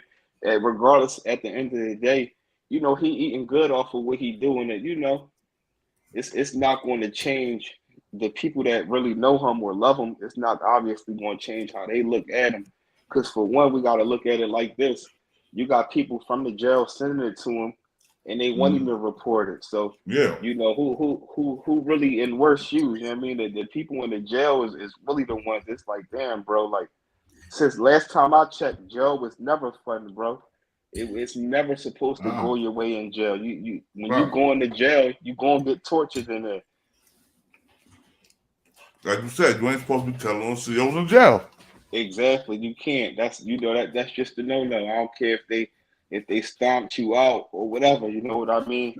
Especially for like, you got people that was in jail, them OGs that been in there doing riots and stuff. They've been in the bucket 15 to like greatest sport. Is he the greatest sport at Camp Hill? They had the riot up there. Old heads been in a bucket 20 plus years. Like they coming out looking like skeletons. You know what I'm saying? Rats coming in their cells and all of that. Biting them and shit. Exactly. You got people in jail. You know, out Philly, we got Abu Mamia that's in jail that was wrongly convicted for killing a cop, bro. You never once heard him in there like, you know what, they did this to me, they did that to me. He just trying to get the appeal like he been wrongfully convicted. He been in there for like 30 years, bro, 30 plus years. Like Aqua Prey. I like Aqua Prey from Jersey. Exactly. He's been a fan for almost 30 years, yo. Over 30 years, I believe. Exactly. You know, so it just goes on. But it's a different day and time, just like bro said. Because, you know, years ago, you're not going to have people calling from jail like, yo, y'all need to report this. You need to report that. You just take it on. You adapt to it. No, people did it, though. People snuck it there. They wrote the letters to their family. They told their family what was going on. How their family tell. True. They do it. But, you know, if people find out who did it, you know, it's going to be definitely, you know, it's going to be consequences. You know what I mean? Yeah, Push. Push, you know that too. Mm-hmm. You have motherfuckers write you letters. When you was home at the prison, they would tell you, these police doing this to me out here. You know what I mean? They tell their family. Yeah. That's like somebody writing the judge a letter. Hold on. Yeah, that's the third party. That's the third party. That's that third party telling. What you say, Cuddy? Yeah. I said, you know how motherfuckers write you a letter like, yo, the police beat me up, they did this to me, they did that. If the police will beat you up, and the person write the letter and tell you, yo, I'm getting beat up by the police and shit like that. You know what I'm saying? And they write you the letter. They won't call the phone until they write you the letter, but they want you to put that shit out there so other people know what's going on. And that's pretty much the same thing, you know what I mean? Yeah, it is.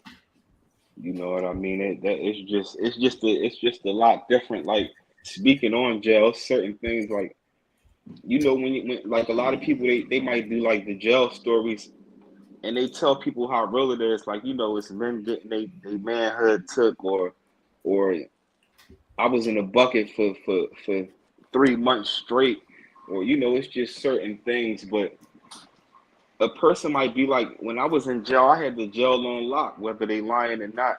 But when you go out your mouth and be like, the CO was bringing in ounces allowed, you know what I mean? That's a whole different genre right there. Hey, bro, you did time. What you did time in PA? Yeah, I never went in the mountains. I've been, you know, I'm a county boy. I've been like 16 months here, stuff like that. I ain't never been up top.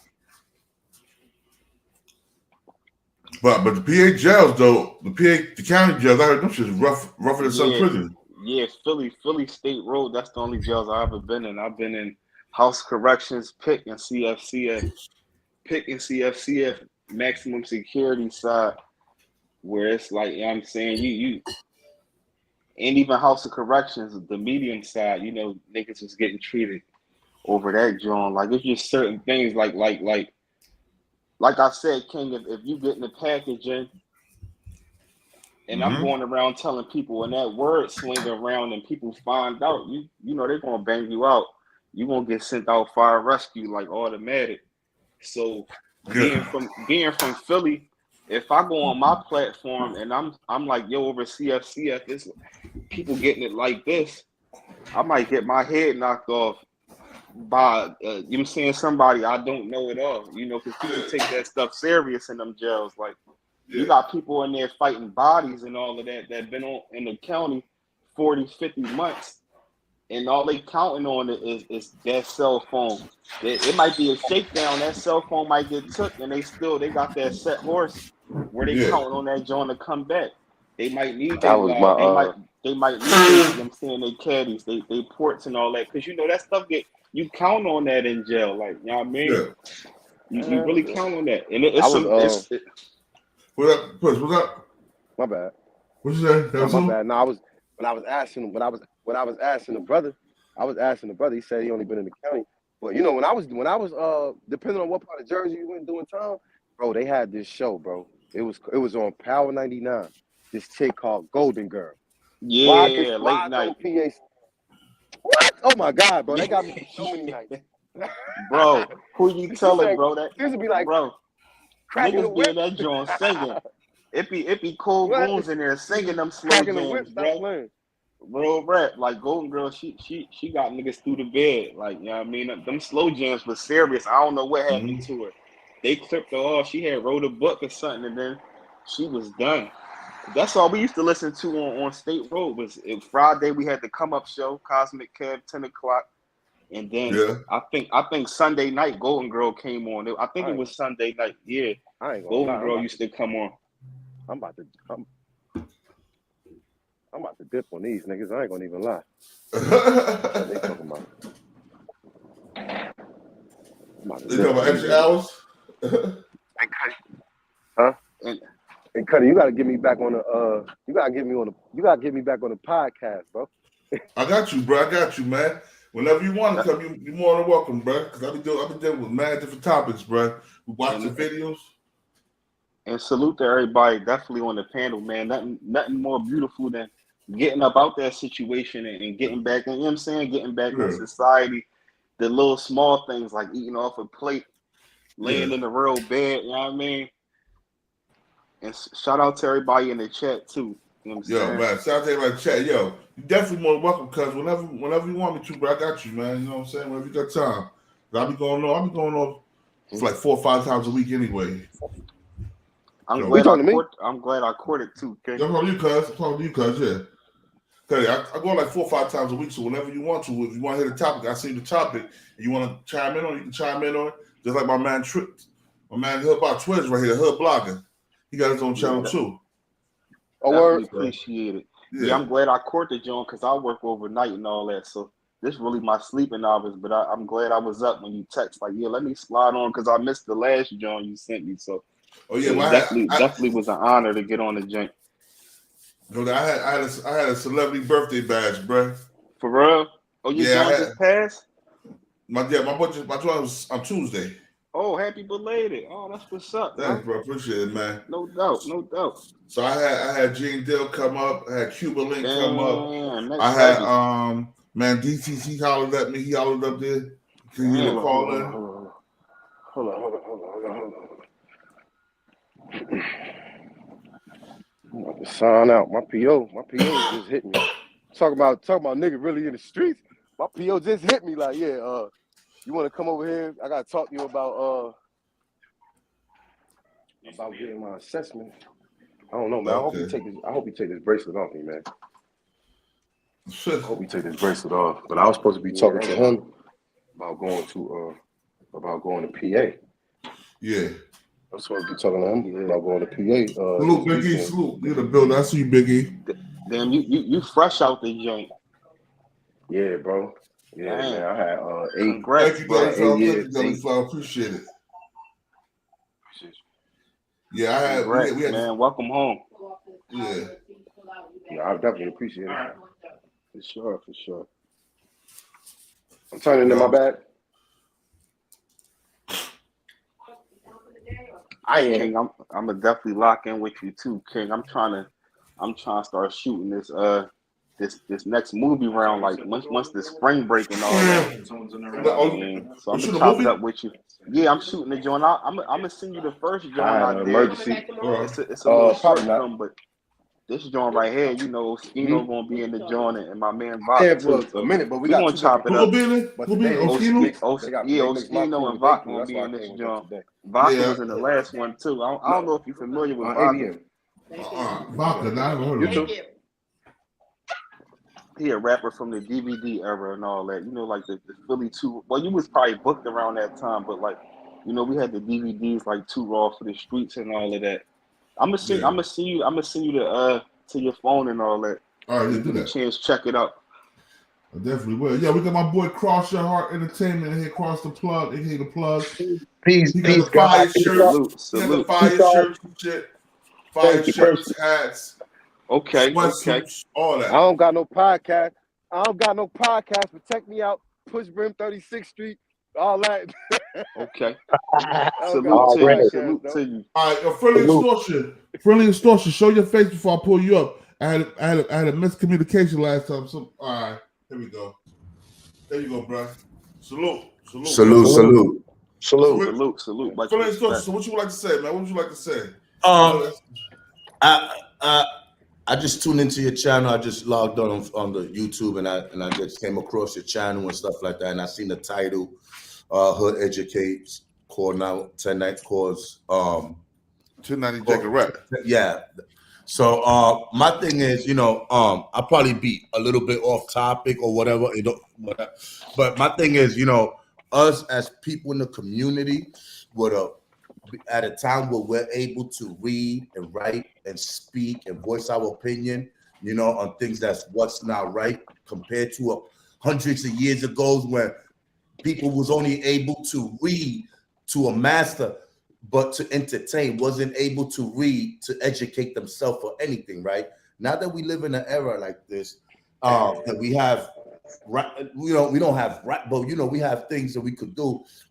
My thing is, people worry too much about people who snitching and things like that, right? But the reality is, my question is, why do people care more about a nigga who's snitching more than the neighbor or the kid from around the corner who got shot and or killed? You understand what I'm saying? There's no disrespect to anybody, but I'm just saying, like, why do people worry more about a rat or who's solid, who's whatever, more than somebody losing a child around the corner, or losing a father, grandmother to a home invasion or burglary? Like, why do us as people from the culture really just push more of, intent to stay more into the negative side? All right, well, me, I'm gonna tell you something. Go ahead. But I'm not against you guys. I'm just no. We're good. Go ahead. What you say, Push? Yeah, all right. So I just want to answer it from my point of view. I 100% feel what you're saying.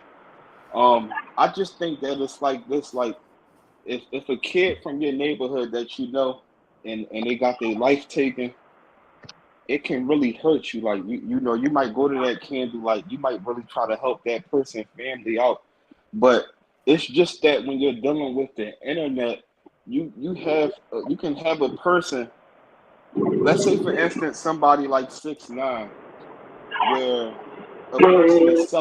a person selling an image like they're the toughest person in the world, like they selling an image like they're the toughest person in the world, and they might get traction from it, and then they get in a situation and they tell. It's not that people is stopping their life to be like, yo, this person told. It's just pretty much like you putting up a persona that you don't live. It's like, for instance, if it's a priest or something, and this priest is supposed to be giving the word of God, and you find out that he's a perpetrator and he was touching on children the whole time. It's a topic. I don't think that nobody from no hood is more focused on who's telling than a kid or a family member that life is getting taken, because that's half the reason why it's a lot of homicides going on today. That kid that got killed could have been somebody's nephew. So now these people are retaliating on them. So I don't think that people care more about it. I just think, like, when you're dealing with this internet, you're going to hear about, oh, this person got beat up, this person is a rat, when he's supposed to be a stand-up guy.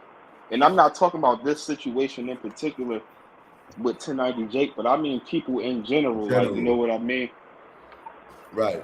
Because my thing is, if I feel like, for where I come from, if a nigga's a rat, we don't give him no shines. There's nothing to talk about. No need to mention his name. Right. No need to do anything. What's going on in this internet thing?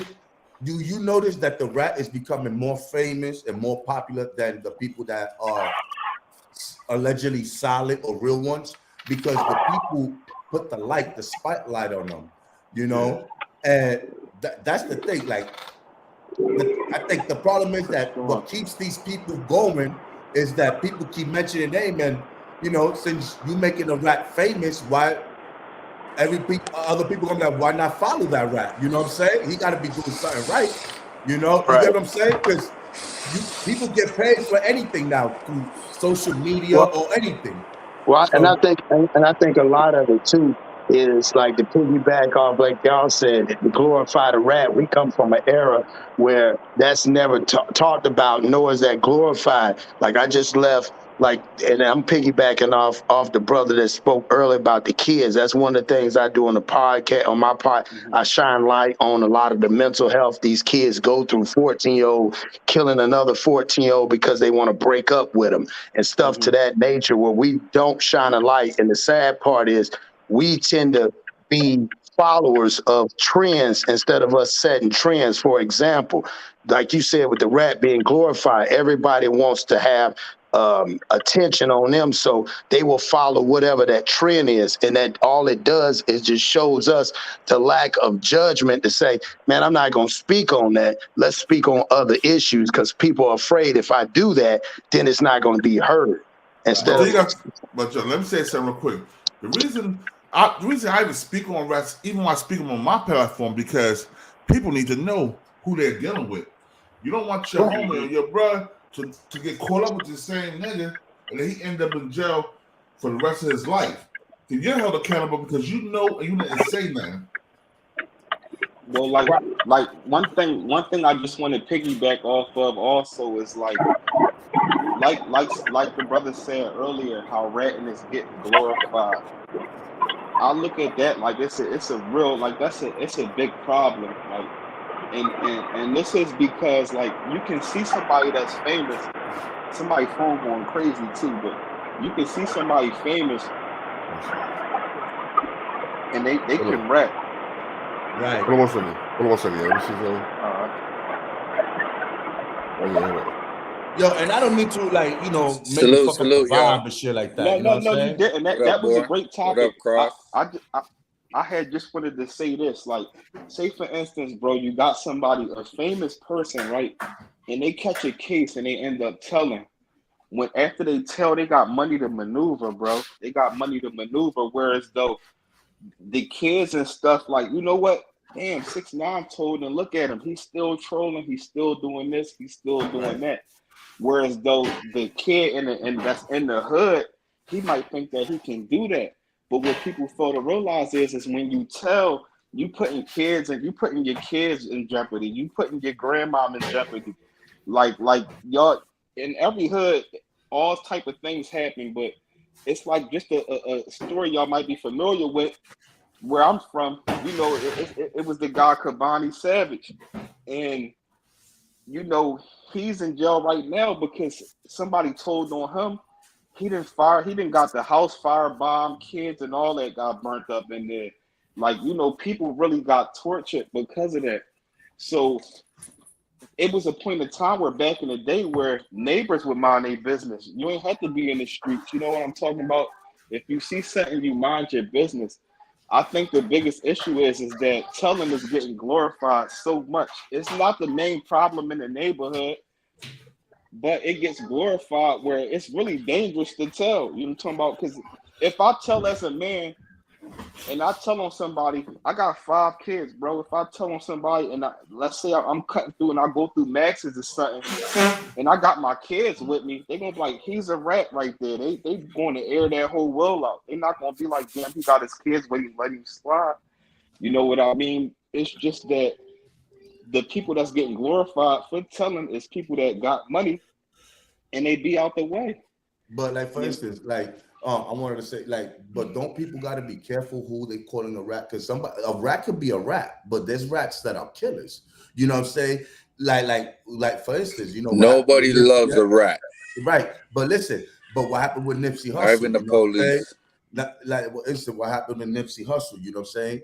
He's trying to do the right thing, but at the same time, he's focusing and worrying about or calling the nigga out for whatever reason. You know what I'm saying? Which he kept it real to his street life, you know what I'm saying? But he also try to do other things. And what happened? He mixed that up, and we don't got Nipsey here. But there could have been changes, and more could have been done for the LA counties. You know what I'm saying? Over there, you understand, for whatever he was trying to do for the people.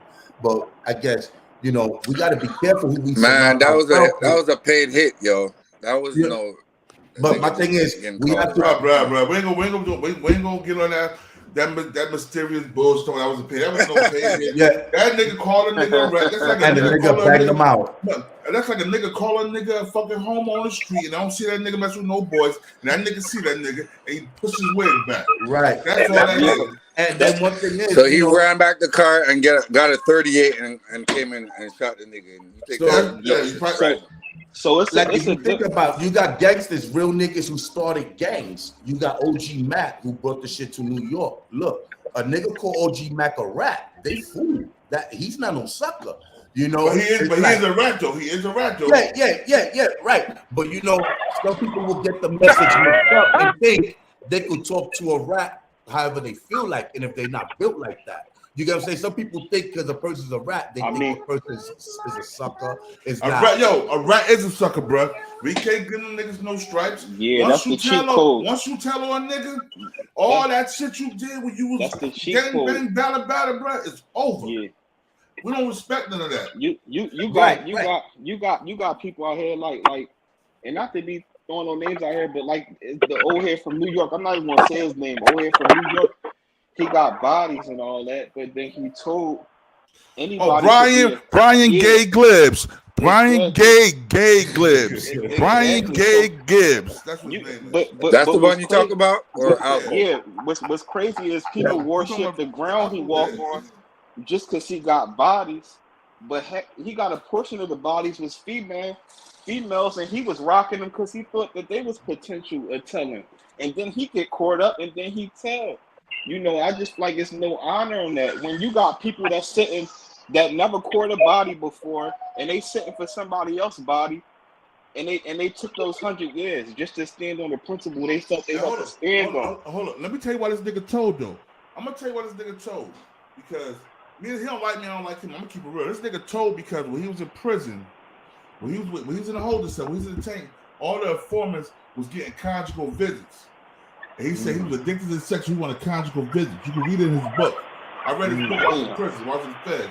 That's the reason he told. So if that nigga could tell for something like that, that nigga could fuck a boy, and that nigga could do anything else. So that nigga you can't trust nobody. You can't trust nobody. And you know what keeps people. You know what keeps people in that type of mentality. Certain words we use. You know, like solid, real ones. The next. You don't know who is who until bad. You know what I'm saying? You think a nigga can he smoke weed or he or catch a few drugs. You're solid, but you don't know what he's willing to do to survive. Yeah, you know what I'm saying? And this is why I don't trust people, and I don't really like be disappointed when people do things because I already expected it. I already know that. I know what I would do to survive. I just don't know what he was capable of.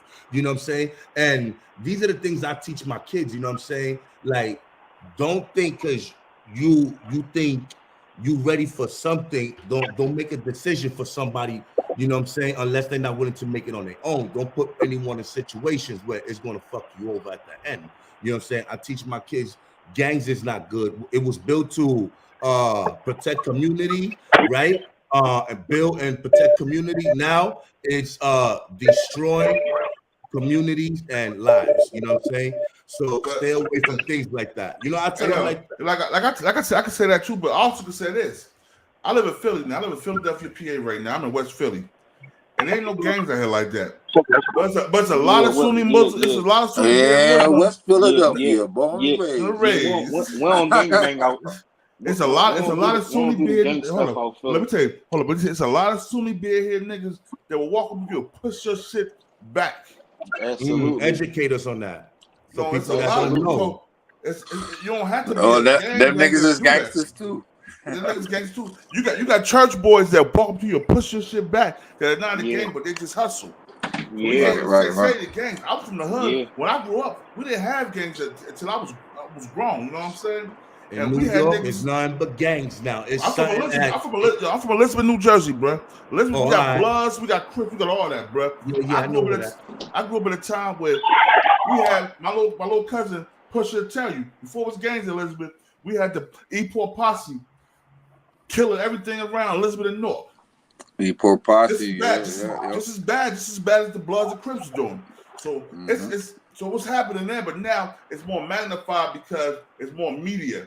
and people are seeing it more. You know Exactly. what I'm saying? And people following other people's footsteps, so it's easier now to recruit and just to destroy the mind of an innocent child. But also the younger generation these days, they got more access to firepower than we had. Like these young boys is walking around with you know what I'm saying? It was different. Like they got a gun in their book bag, but no books. Exactly. No pencil book, but they got a gun. Exactly. Not to glorify the streets, but you know, like our generation and before coming up, you had to maybe have some money in the stash when them Jones is floating. Like they might be like, bro got a 357 for sale. That's like $400. $400 for a little. You gotta be ready when them Jones come around. You know what I mean? But nowadays, these people know how to get it. Snub though, that's just loud when they bark. A 357 or 357 snub back in the day, you get one of them, you pay between $800 and $1,200. Exactly. For a 6-shooter. Facts. And plus, it was more organized. Yeah. Oh, we pay more up here. We pay like That's what you pay for them guns, man. You pay for them guns. Like niggas right now, they buying baby nines $1,200. Like what? Niggas, you crazy. But they do it. But they get it though. They get it because now they be robbed. They be breaking in gun stores all throughout the country. That's them guns floating everywhere. Right. And they get into the kids' hands because the OGs, they pass it off. A real OG ain't gonna pass it off. They're gonna have. He gotta earn that. Before they give him any stripes, they ain't gonna just put him out to a dummy mission. You know what I mean? I watch documentaries with my children. One is about to be 18 soon. The other one will be 9 soon also. You know, but I'll be watching documentaries with them and stuff like that. And I'll be letting them know, you know, about these documentaries. I educate them mostly about these documentaries because there'd be a lot of documentary. Oh, these people was the one that had New York or whatever, Philadelphia, or had this in Florida on Smash. You know this documentary of certain individuals. But I always use that as a message with my kids. I'd be like, you see, these are the niggas that started, and these are the niggas who told. These are the niggas who folded, but this all started through them. You understand what I'm saying? So everything applies to you, but it didn't apply to them. You get what I'm saying? So, you know, I always teach my kids stuff like that. You know what I'm saying? That's a good message. Yeah. You always focus on yourself, focus on your life. If you could do for somebody, you do. You know what I'm saying? I tell my kids, stay away from certain individuals if you know you're not about that. You don't ever want to be in a position, be put in a situation where there could be a deal off on the table where you can walk home if you talk, or you either do the prison time and lose out on your family and whatever success plan you have. So you don't have to be in between those two things. Stay away from the things that you know that's going to put you and keep you away from the things that you love the most. You know, because a lot of parents, if you look at it, you got parents on YouTube, social media, beefing with their children ops. What type of shit is this? You understand? Nah, that's great. We got parents that's my age on their 40s beefing with 18-year-olds on Instagram. Talk about pull up. You know where I'm from? I'm like, yo, is that a mother or young girl? Then I see that's the young girl's mother. I'm like, oh man, I ain't never seen no shit like this. I'm not gonna front. Hold on. I'm gonna keep it real. When I was in the hood, my aunt Pebbles pushed mama. She would come out there. If I was fighting, she'd come out there and fight too. She pulled up on the ops too. I ain't gonna front. It happened in the day too, bro. But I'm saying, you on the internet. I know what you said, but you on the internet. You wild with it. Yeah. But that's protecting your family at the moment. Yeah, but to be on the internet, you supposed to tell your kid, get off that shit. Like, ignore that. Nah. We get into the era where, you know, some people want to be their kids' friends. You know what I'm talking about? Right. Like the era I come up from, you maybe had 1 or 2 parents out of your homies where they might even allow you to smoke when you were a young boy around them. But nowadays, you know, they passing the young boys the L's. They know these young boys is strapped up. They like stash your Jones in here. Giving the young boys the perks. Give them the pills. Exactly. Give them the cocaine. Because I know a lot of young boys that sniff that powder, that pop them pills, that drink that lean, and they dying at 16 years old. ODing off that shit. Yeah. Come on, my nigga, make up your mind. Young Thug, another dude. Young Thug. Look, everybody going against him. He's done. Everybody going against him.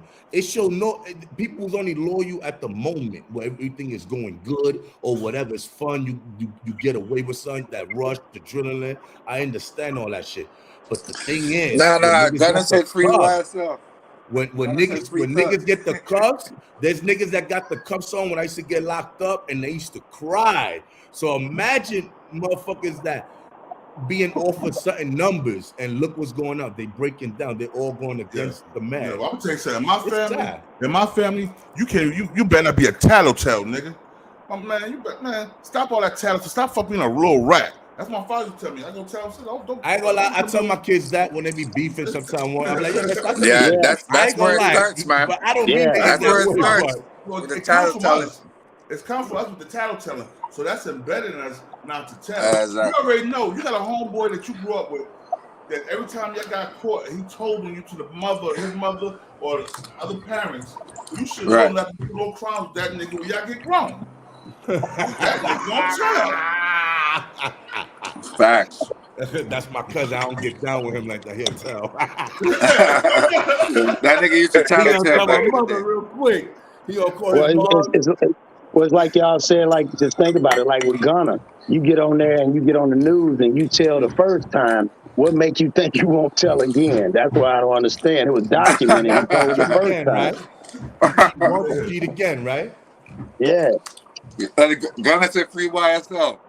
That nigga Gunna is disrespectful as fuck.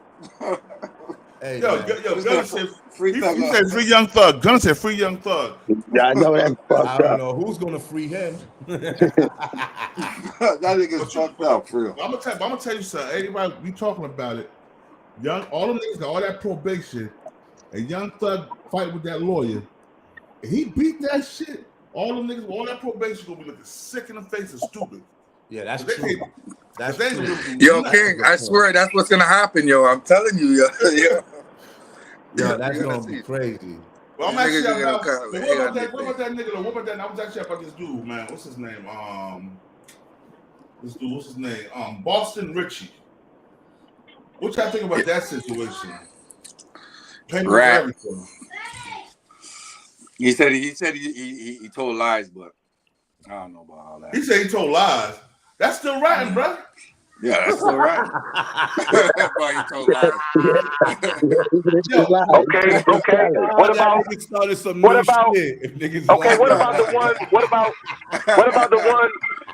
about the one where they tell on Remember Capone did that too. Hold on. Here we go. Yo, check this out. Here go this nigga right here talking. They got him on. Hold on. This is 1090 Jake. So this is fair use. I want y'all to see this though. Oh, you telling too? Like, you might knock me out. They knocked me out of here, bro. What up? Yo, what happened? They knocked me out. I don't know what happened. They knocked, somebody. Yo. All you got to do is like switch up the conversation and it should go. Is it on still the stream on? Yeah, let me see. I think the stream's still on. Let me see. Now, I ain't switching the conversation. We're going to talk about it. All right. Here we go, y'all. Here we go. We're going to talk about it.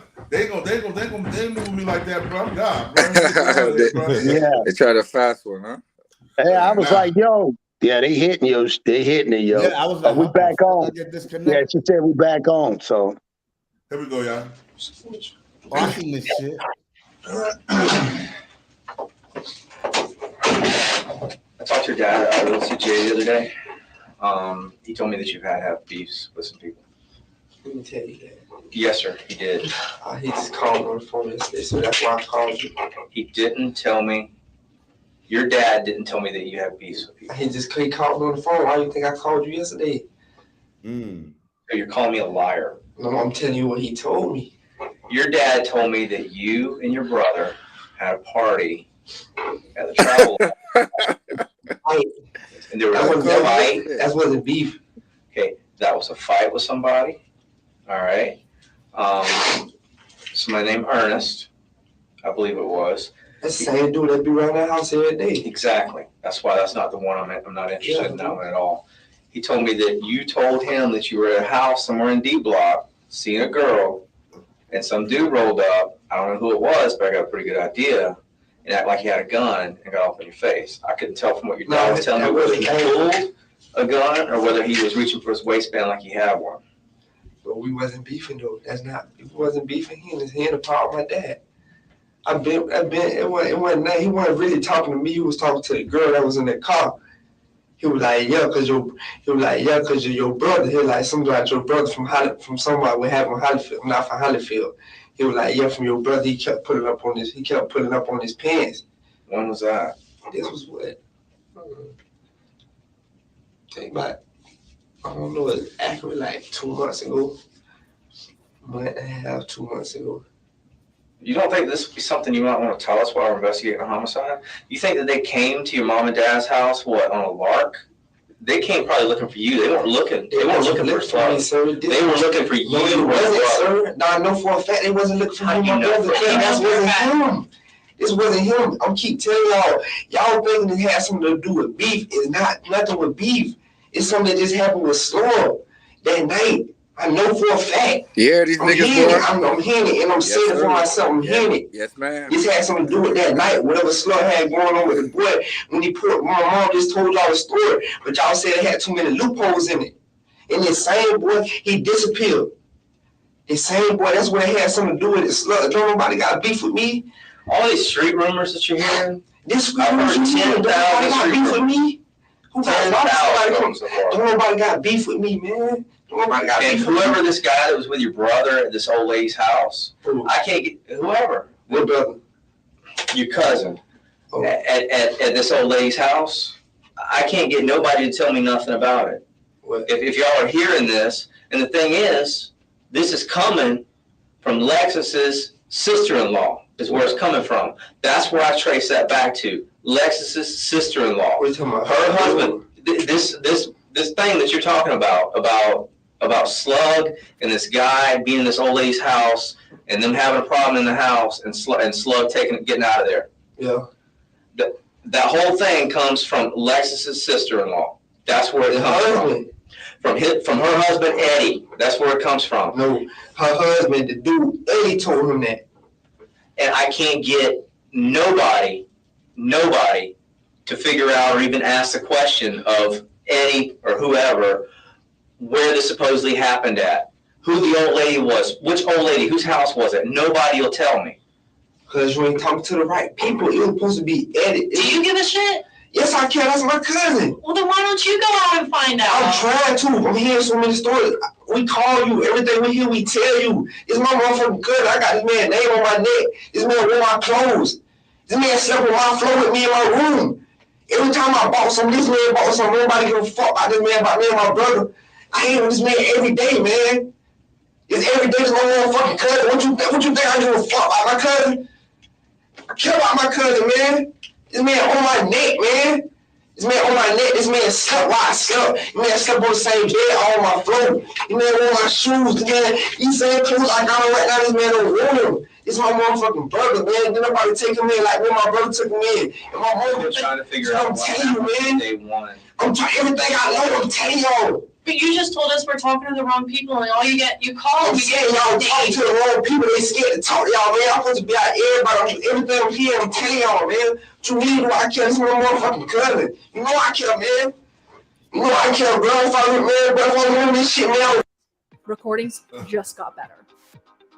Hey, it's Dana from StreamYard. I'm so excited to announce that. Man, I got me fucked up, man. This is my cousin. What y'all mean don't care, man?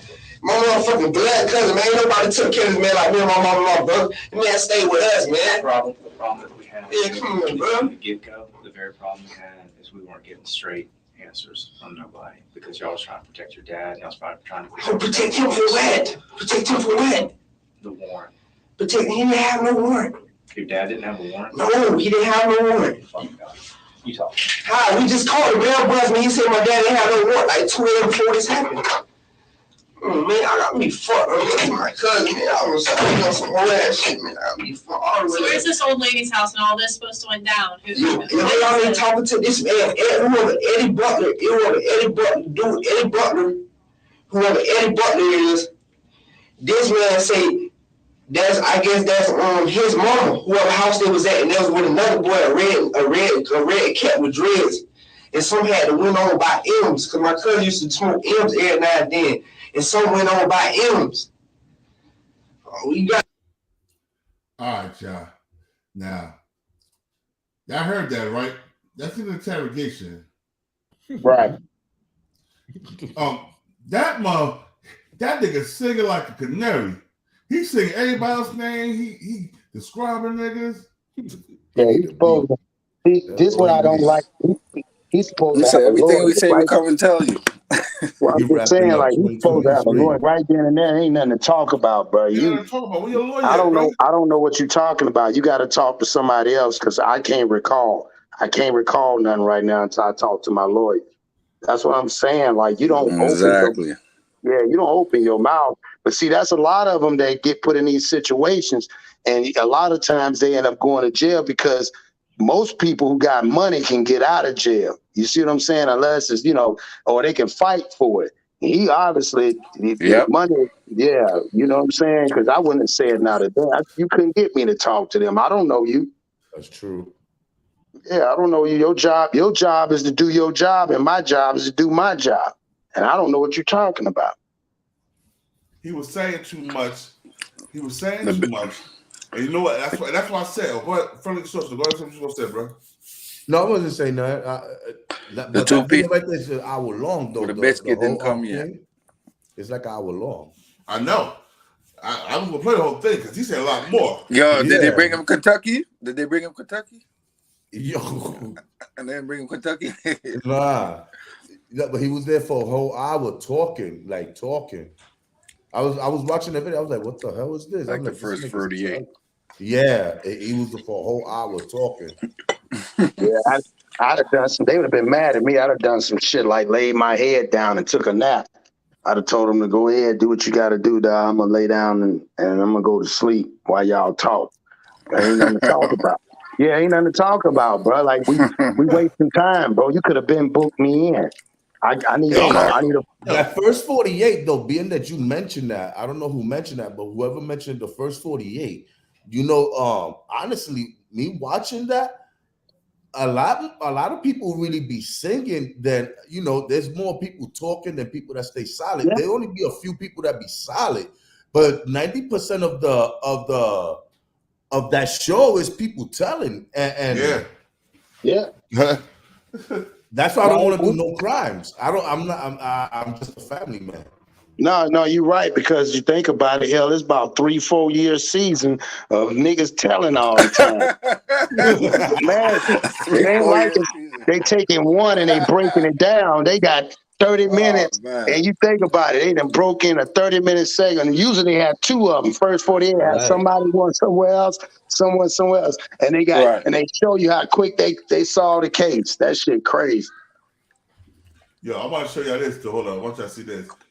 DJ Academics, he got on 1090 Jake on the show. Yeah, I want to admit that he got into a fight with DeAndre Wiggins, right? And he's saying, well, that fight had nothing to do with his murder conviction or investigation, but they did get in a fight. So if he was telling by just admitting they got into a fight, he's saying that, well, did you possibly tell by saying this? Because the state of Florida probably raided a couple of cells probably after trying to figure out, yo, do they really got a fucking machete or whatever the hell? Okay, so the machete is actually another prison YouTuber named K-Frog. I know him, right? Okay. But he talking about he know about Florida. That boy did 6 months in prison. So let's not have him acting like he know what the fuck Florida prison is. He did 6 months. Really? Like, how the fuck you go to prison for 2 months? You want to start gangbanging? Let's start there, right? We got 50 major institutions in the state of Florida. Out of that video, out of all them clips that got put together, I had anywhere from 5 to 10 different prisons of people I was in contact with. How the fuck do you rated where? What cell got raided? How? You see what I'm saying? Like, who the fuck? Because I know exactly who sent me them videos. I can still get on Instagram with them. So who telling him somebody got raided from some shit that's been up for 3 fucking years now? This is when I was doing prison content before I started even covering cases. He might be thinking like, well, if think whatever the fuck he want, but let's go back to the interrogation video, because he definitely played dumb with you talking about he don't know who Boom Boom is. Yeah. So let's go back to that video and we can remind him who Boom Boom is. Because he literally asked the police and said, y'all go to the let me see. It's one video, right? Last He time sound like a concerned citizen. Different Boom, right? Not that one. No. All the way to the right. It's one of the last timestamps. Okay. He says, y'all need to go find Boom Boom. Hold on. I'm gonna play this. And by the way, chat, I am gonna play the whole thing in its entirety to be fair, right? You know, I don't want to just only get piece because you know we might miss out on context, and you know, I think a lot of this is context. You get what I mean? Yeah, find Boom Boom's who. The lady, find her. Yeah, but you guys see Boom Boom and you don't call We us. seen Boom Boom one time. I just told Mr. Nick Roberts we seen her one time one night, and when she come on, she only come out Go like back to the beginning when he says y'all need to find Boom Boom. She asked him, "You got anything else to say?" And he says, "Yeah, y'all need to find Boom Boom. Boom Boom knows everything." Okay. And then he gonna act like he don't know who the fuck that is. Stop it. Your cousin that died, you said he was a fucking crackhead. He was smoking pills, and then you gonna say Boom Boom a crackhead? Okay, hold on. Yeah, find Boom Boom's who. Come on, man. How many people you identifying people they showing you see Boom pictures Boom of? and you don't call We us. seen Boom Boom one time. I just told Mr. Nick Roberts we seen her one time. Hold on, I'm gonna go back a little bit further. Let me see. I'm gonna ask you. Who that? I want to tell you we seen him walking. I know for a fact that man had something to do with it. Okay. All right. Anything else I haven't asked you? While we're together, that you could tell me right now.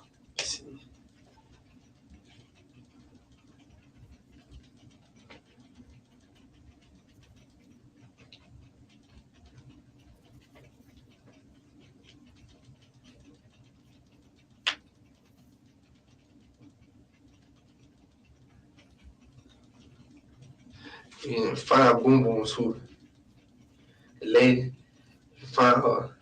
Yeah, but you guys see Boom Boom and you don't call We us. seen Boom Boom one time. I just told Mr. Nick Roberts we seen her one time one night, and when she come on, she only come out like 2 or 3, and you gotta be by the speed store, like right there by that barbershop, the speed store where they be tricking that. I don't see her. I don't see her. Everybody keep Mr. Jimmy. I do this though. Everybody saying she was at the gate when they was walking up. Yeah. She We've been looking for. All right, y'all. He told the exact location where Boom Boom she be at. You hear me? He told you the exact location. He said, "Find Boom Boom. She be up there by the barbershop, by the speed store. That's what they be tricking at." Now he said that he get other people incriminated. Oh, they be tricking over there too? Right. For real though. He's adding extra He getting points. He getting points. Charges and all that. Those are stripes he earning. He got a free card. Get out your free cards right now. That That's nigga's what they call sick him. right now. That nigga's a CI, yo. That nigga's sick right there. Now you just all right. Yo, Cross. Yeah. This boy, it's a Florida boy. It's a Florida boy doing all that telling. Yeah, he doing a lot of he turned into Kurt Franklin. He did a Kurt Franklin on him. He started singing like Kurt Franklin. Yo, nigga was singing like that nigga was singing like Luther. So all right, Boom Boom, what is it? Boom Boom they're talking about? All right. Yeah. So what they wanted him to call them when they see Boom Boom? Yeah, because Boom Boom he already ratted on Boom Boom. They just need him to make that phone call. Yeah. Right. And he's scared because he already ratted, but he don't want to go deeper. But he's already dug the hole. So he's fucked up already. No matter what he tells them, dude, you ratted on your people. You were supposed to call us. That was the deal. And you know, this is what I want to say. This is a perfect example. You might be chilling with a motherfucker, say what's up, or a nigga might say what's up to you, or people just, you know, you may be familiar with you, say hi to you and all that. And they already told on you. You know what I'm saying? And you have no idea the people next to you. Say that again, player. Say that again. Oh man, I can't even say it again because this is crazy, bro. Crazy. No, that's why I don't want to commit no crimes. B, I got a job. Get a job, y'all. If y'all ain't got a job, get one. For real. Hold on. Let's go. Hold up. Let's go back. I want y'all to hear something else too. I'm gonna go somewhere else. We're out there all the time. She got some. She knows some. Everybody. She know the answer to everybody. The only way we're gonna find Boom Boom is if somebody calls us when Boom Boom shows up and don't tell her. Yeah, you just. Because I told you from the incident. After the incident, I only see her one time. And then I didn't know she was wounded and all that. It's not even that. I want to talk to her. I seen her one time, but this was everybody say, but Boom Boom seen it. She seen everything go down. She know who it was. All this she knew. She said she knew who it was. So I mean, when you talk to your family that's out there, I mean, you needed to make sure they understand. I was telling her, me and my brother had looked for her, but she ain't been around. She usually be around. Yeah. You usually be walking around. I'm just saying, you need to stress that to your family that they see her walking down the street or something. We need to know. All right. So by the way, he says he's spinning. Is he spinning or he's? I don't tell it. I don't know. By the way, yo, I definitely want to and I posted to shout out to my man Bandman Kevo in the building. Salute to Kevo. Kevo said he couldn't wait for this motherfucking stream, man. Salute to him. Thank you for the $300 gifted, my man Big Kevo. You know what I mean? Hold it down in the chat on YouTube over there. Yo, y'all go fuck with Kevo, man. Kevo's a hilarious nigga. All right. We're going to keep looking at anything. We're working hard on it. So he essentially says, fine, Boom Boom. Boom Boom will help y'all. Right? He says, fine, Boom Boom. Boom Boom seen the whole thing to some shit. But he acting like he didn't identify 3 people by photo in this video. He identified Wig by photo. He identified a girl by photo. And then he tells them about Quentin and says, do y'all got a picture? See, this is the thing. Can you go on my Instagram real quick? Yeah. He says there ain't no Quentin. Okay, well, they brought him a picture. So I don't know how the fuck that works. Okay. All right. That's why I'm saying, like, I really wanted to be on the call because it's like I'm gonna call out all the bullshit you saying. And he talking about my lawyer want to drag him. He told Coley that they wanted to do a lawsuit. That ain't no new news. That's what he told his co-defendant. Click that video right there. Is your video? Okay. Hey, I'm here to say new FanDuel customers bet $5, get $150. And I'm training Gronk for the $10 million kick of destiny. Right at the end of this. Tell me about your relationship. That's the dude. They say that's the dude from D Block. They like. What do you know his name is? Wig. Yeah, man. All right. Yeah, he was a liar. To be fair, and that's why I'm gonna play the whole thing too. He says when he's saying Wig, he's identifying, saying, yeah, I had a fight with the dude. He's not saying that's the murderer. So I want to be fair to him. Bro, like, you know, from your side of town, he put out no gun, but he was like, he was holding on to a pen like they like, bro, you know how them niggas this that little junk like that. I'm like, bro, the dude they saying did it. I seen Slow with him. They were smoking L's together or whatever. The dude they said it was a dude named Jarrell. The reason we know they hang because Eddie gave him, his mama gave him, and the nigga Jarrell gave him, so I know for a fact they hang. All right, I don't know if he got a tattoo, but I know he got some tattoos on his arm though. Y'all can't bring no picture on that? Yeah, I'll work on it. Give me a minute.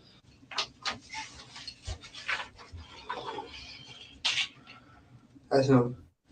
What about him? Tell me about him. Tell me about your relationship. That's the dude. They say that's the dude from D Block. They like picture, and they bring him the picture, and he says that's him. So I don't know how, because he talking about he don't know who Boom Boom is, but Boom Boom's in the witness list, just like he's in the witness list that he claimed he wasn't in. Well, basically, he said it's a crackhead, and he says in terms of the witness list, he's saying the police compiled a list of names of everybody who they talked to. But this is the thing, right? He's saying it's a crackhead as if that's the only crackhead. He said his cousin smoked pills. And that's what the whole situation had to do with, was that his cousin was smoking pills with people and hanging around other people that smoke pills. So what does that tell you about the entire situation? It was more than one base on that street. Boom Boom wasn't the only one. Boom Boom was just the crackhead that witnessed the shit go down. Yeah, Lil Boom definitely seen it. He seen him do it. All right, hold on. All right, I'm gonna start this from the top. Fuck I did it. I'm gonna start this from the top. And again, Jake, I don't know if you have some time to chill in here. I think this is the best way how I could, just be fair. And I'm gonna play it from your page because you pretty much you didn't do no edits to the video. You pretty much just trimmed out the little dead air at the beginning and probably at the end. So we're gonna play straight from your page. Chat, I've confirmed. Richie's people sent me the same video. It's 53 minutes, just like how Jake previewed it on Instagram. Hold up, that nigga's name is Jake. Okay. Hey, can I show you something? Yeah, he's the yeah. Can you bring up a new tab? Okay. Type in FLDOC. FLDOC. Yup. Okay. When you go on there, hit offender search. Offender search. Okay, there we go. Once you do that, for the last name, put Butler, Butler. Butler. And for the first name, put Eddie, Eddie. Okay. And then hit search, and it's gonna be, you're gonna click the inmate release. Wait, did I press the wrong one? No. The search should be under it, right there. Submit request, and then click inmate release. No, right above the name. Oh, search aliases. No. Go above the name. Oh. It's gonna say inmate release in blue. Oh yeah. Okay. Let me see. I just gotta wait because it's like a little delayed once you do the shit. Yeah. When I'm watching you do it. All right. So the third person, Eddie Jr. Butler, click him. This guy here. So you see this dude with all the shit tatted on his face? Yeah. Okay, now go back to the interrogation video. Back to the interrogation video. Let me just go to your page 1090. Oh, it's right here. She usually be real. Okay. And then when you get to the video, go to the third timestamp. Richie called police about Eddie Butler. About Eddie Butler, right? So he's saying he's naming names that don't exist, but Eddie Butler from fucking Tallahassee is right there. Okay. All right. So I don't understand how we get their names up when it's that easy to figure out who's who. Okay. Good point. He definitely said on here he was making up names and spinning. However, also to be fair, he said anything about the altercation with Wiggins, he basically did a test that happened. But he said anything about the murder, he said he made up.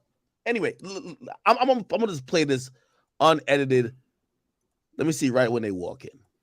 All right, and listen, it's gonna be chat again. I'm doing this in the interest of fairness, and it's gonna be a long play. It's 48 minutes.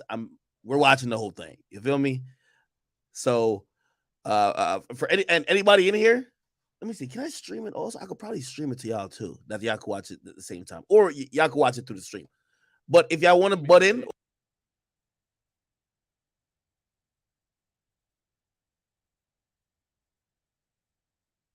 We ain't watching the whole 48 minutes. We already know what the nigga told already.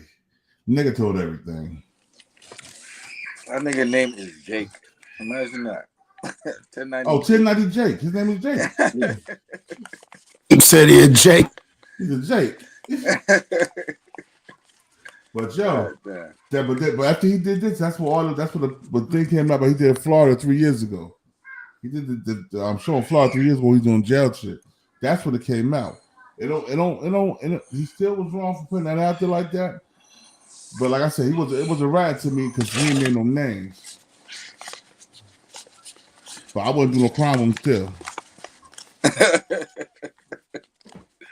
He's a potential rat. Yeah, potential rat.